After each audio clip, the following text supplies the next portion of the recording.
ಎಲ್ರಿಗೂ ನಮಸ್ಕಾರ. ಪೊಲಿಟಿ ಸೀರೀಸ್ಗೆ ಎಲ್ರಿಗೂ ಸ್ವಾಗತ ಅಂತ ಹೇಳ್ತಾ, ಇವತ್ತಿನ ಕ್ಲಾಸಲ್ಲಿ ನಾನು elections of president of India, so president ಅವರ ಒಂದು ಎಲೆಕ್ಷನ್ ಹೇಗಾಗುತ್ತೆ ಅನ್ನೋ ಒಂದು ಕಂಪ್ಲೀಟ್ ಪ್ರೊಸೀಜರ್ನ ಈ ಒಂದು ವಿಡಿಯೋದಲ್ಲಿ ನಿಮಗೆ ಹೇಳ್ಕೊಡ್ತಾ ಇದ್ದೀನಿ. ತುಂಬ ಅಂದರೆ ತುಂಬ ಇಂಪಾರ್ಟೆಂಟು. ಸೊ ಈಗಾಗಲೇ ಪ್ರಿಲಿಮ್ಸಲ್ಲಿ 2 ಬಾರಿ ಕೇಳಿದ್ದಾನೆ. ಈ ಸತಿನೂ ಕೇಳ್ಬೋದು ಅನ್ನೋ ಚಾನ್ಸಸ್ಗಳು ಜಾಸ್ತಿ ಇದೆ, ಯಾಕಂದರೆ ವೈಸ್ ಪ್ರೆಸಿಡೆಂಟ್ ಬಗ್ಗೆ ಸ್ವಲ್ಪ ನ್ಯೂಸ್ ಇದೆ, ಆಯಿತಾ. ಸೊ ಹಾಗಾಗಿ ಹೇಳ್ತಾ ಇದ್ದೀನಿ, ಇಂಪಾರ್ಟೆಂಟ್ ಇದು, ಸರಿನಾ. ಒಂದ್ಸತಿ ಕ್ವಶನ್ ನೋಡೋಣ ಏನಿದೆ ಅಂತ, ಬನ್ನಿ ನೋಡೋಣ. ಇಲ್ಲಿ ನೋಡ್ಬೋದು, 2023 ಕೇಳಿರೋ ಕ್ವಶನ್ ಇದು. ಇಲ್ಲಿ ನೋಡಿ, ಇಲ್ಲಿಂದ ಇಲ್ಲಿವರೆಗೂ ಇದೆ. ಸುಮ್ಮನೆ ಒಂದ್ಸತಿ ವಿಡಿಯೋನ ಪಾಸ್ ಮಾಡಿ ಒಂದ್ಸತಿ ಓದಿ. ನಿಮ್ಗೇನಾದ್ರೂ ಕಷ್ಟ ಆಗ್ತಾ ಇದೆ ಅಂತಂದರೆ ತಲೆನೇ ಕೆಡ್ಸ್ಕೊಬೇಡಿ. ಈ ಒಂದು ಕ್ಲಾಸ್ ಎಂಡಲ್ಲಿ ನೀವು ಆರಾಮಾಗಿ ಇದನ್ನು ಸಾಲ್ವ್ ಮಾಡ್ತೀರಾ, ಓಕೆನಾ. ಸೊ ಇದೊಂದು ಕ್ವಶನು, ಮತ್ತು 2018 ಒಂದು ಕ್ವಶನ್ ಕೇಳಿದ್ರು. ಇಲ್ಲಿ ನೋಡಿ, ಇದೊಂದು ಕ್ವಶನು ಈಸಿ ಅನ್ಸಿದ್ರೆ ಓಕೆ, ಅಲ್ಲೇನಿದೆ ಬಿಡಿ ಸರ್, ನಮ್ಗೆ ಈಗಾಗಲೇ ಗೊತ್ತು, ನಾವು ಓದಿದ್ದೀವಿ ಅಂತಂದರೆ ಓಕೆ. ಬಟ್ ಏನೇನೋ ಗೊತ್ತಿಲ್ಲ, ಇದು ಸ್ಟೇಟ್ಮೆಂಟ್ ನಮ್ಗೆ ಅರ್ಥನೇ ಆಗ್ತಾಯಿಲ್ಲ, ಹೇಗೆ ಅಪ್ರೋಚ್ ಮಾಡೋದು ಅಂತೇನಾದ್ರೂ ಕನ್ಫ್ಯೂಷನ್ಸ್ ಎಲ್ಲ ಇತ್ತು ಅಂತಂದರೆ ತಲೆನೇ ಕೆಡ್ಸ್ಕೊಬೇಡಿ. ಒಂದ್ಸತಿ ನಿಮಗೆ ಕಾನ್ಸೆಪ್ಟ್ ಅರ್ಥ ಆದರೆ ನೀವೇ ಈ ಒಂದು ಕ್ವಶನ್ನ ಆರಾಮಾಗಿ ಮಾಡ್ತೀರಾ, ಓಕೆನಾ. ಓಕೆ, ಈ ಒಂದು ಕ್ಲಾಸ್ ಆದಮೇಲೆ ನಿಮಗೆ ನಾರ್ಮಲ್ ಪ್ರೆಸಿಡೆಂಟ್ ಕ್ಲಾಸ್ ಬರುತ್ತೆ, ಸರಿನಾ. ಓಕೆ, ಅದಕ್ಕೆ ನಾನು ಸಪ್ರೇಟ್ ವಿಡಿಯೋ ಮಾಡ್ತಾ ಇರೋದು, ಯಾಕಂದರೆ ನಾರ್ಮಲ್ ಕ್ಲಾಸಲ್ಲಿ ಇದನ್ನು ಇನ್ಕ್ಲೂಡ್ ಮಾಡಿಬಿಟ್ರೆ ತುಂಬ ಲೆಂತಿ ಆಗಿಬಿಡುತ್ತೆ. ಸೊ ಹಾಗಾಗಿ ಸಪ್ರೇಟ್ ವಿಡಿಯೋ ಮಾಡ್ತಾಯಿದ್ದೀನಿ. ಸೊ ಚಾನಲ್ಗೆ ಹೊಸಬ್ರಾಗಿದ್ದರೆ ದಯವಿಟ್ಟು ಸಬ್ಸ್ಕ್ರೈಬ್ ಮಾಡ್ಕೊಳ್ಳಿ, ಲೈಕ್ ಮಾಡಿ ಅಂತ ಹೇಳ್ತಾ ಶುರು ಮಾಡ್ತೀನಿ. ಈಗ ನಿಮಗೆ ಒಂದು ಕ್ವಶನ್ನು ಏನು ಅಂತಂದರೆ, what is direct election and indirect election? ನಿಮಗೆಲ್ಲ ಗೊತ್ತಿದ್ರೆ ಓಕೆ, ಗೊತ್ತಿಲ್ಲ ಅಂದರೆ ಜಸ್ಟ್ ಒಂದು 2 ಮಿನಿಟ್ಸ್ ಅದ್ರ ಬಗ್ಗೆ ಡಿಸ್ಕಸ್ ಮಾಡೋಣ, ಆಯಿತಾ.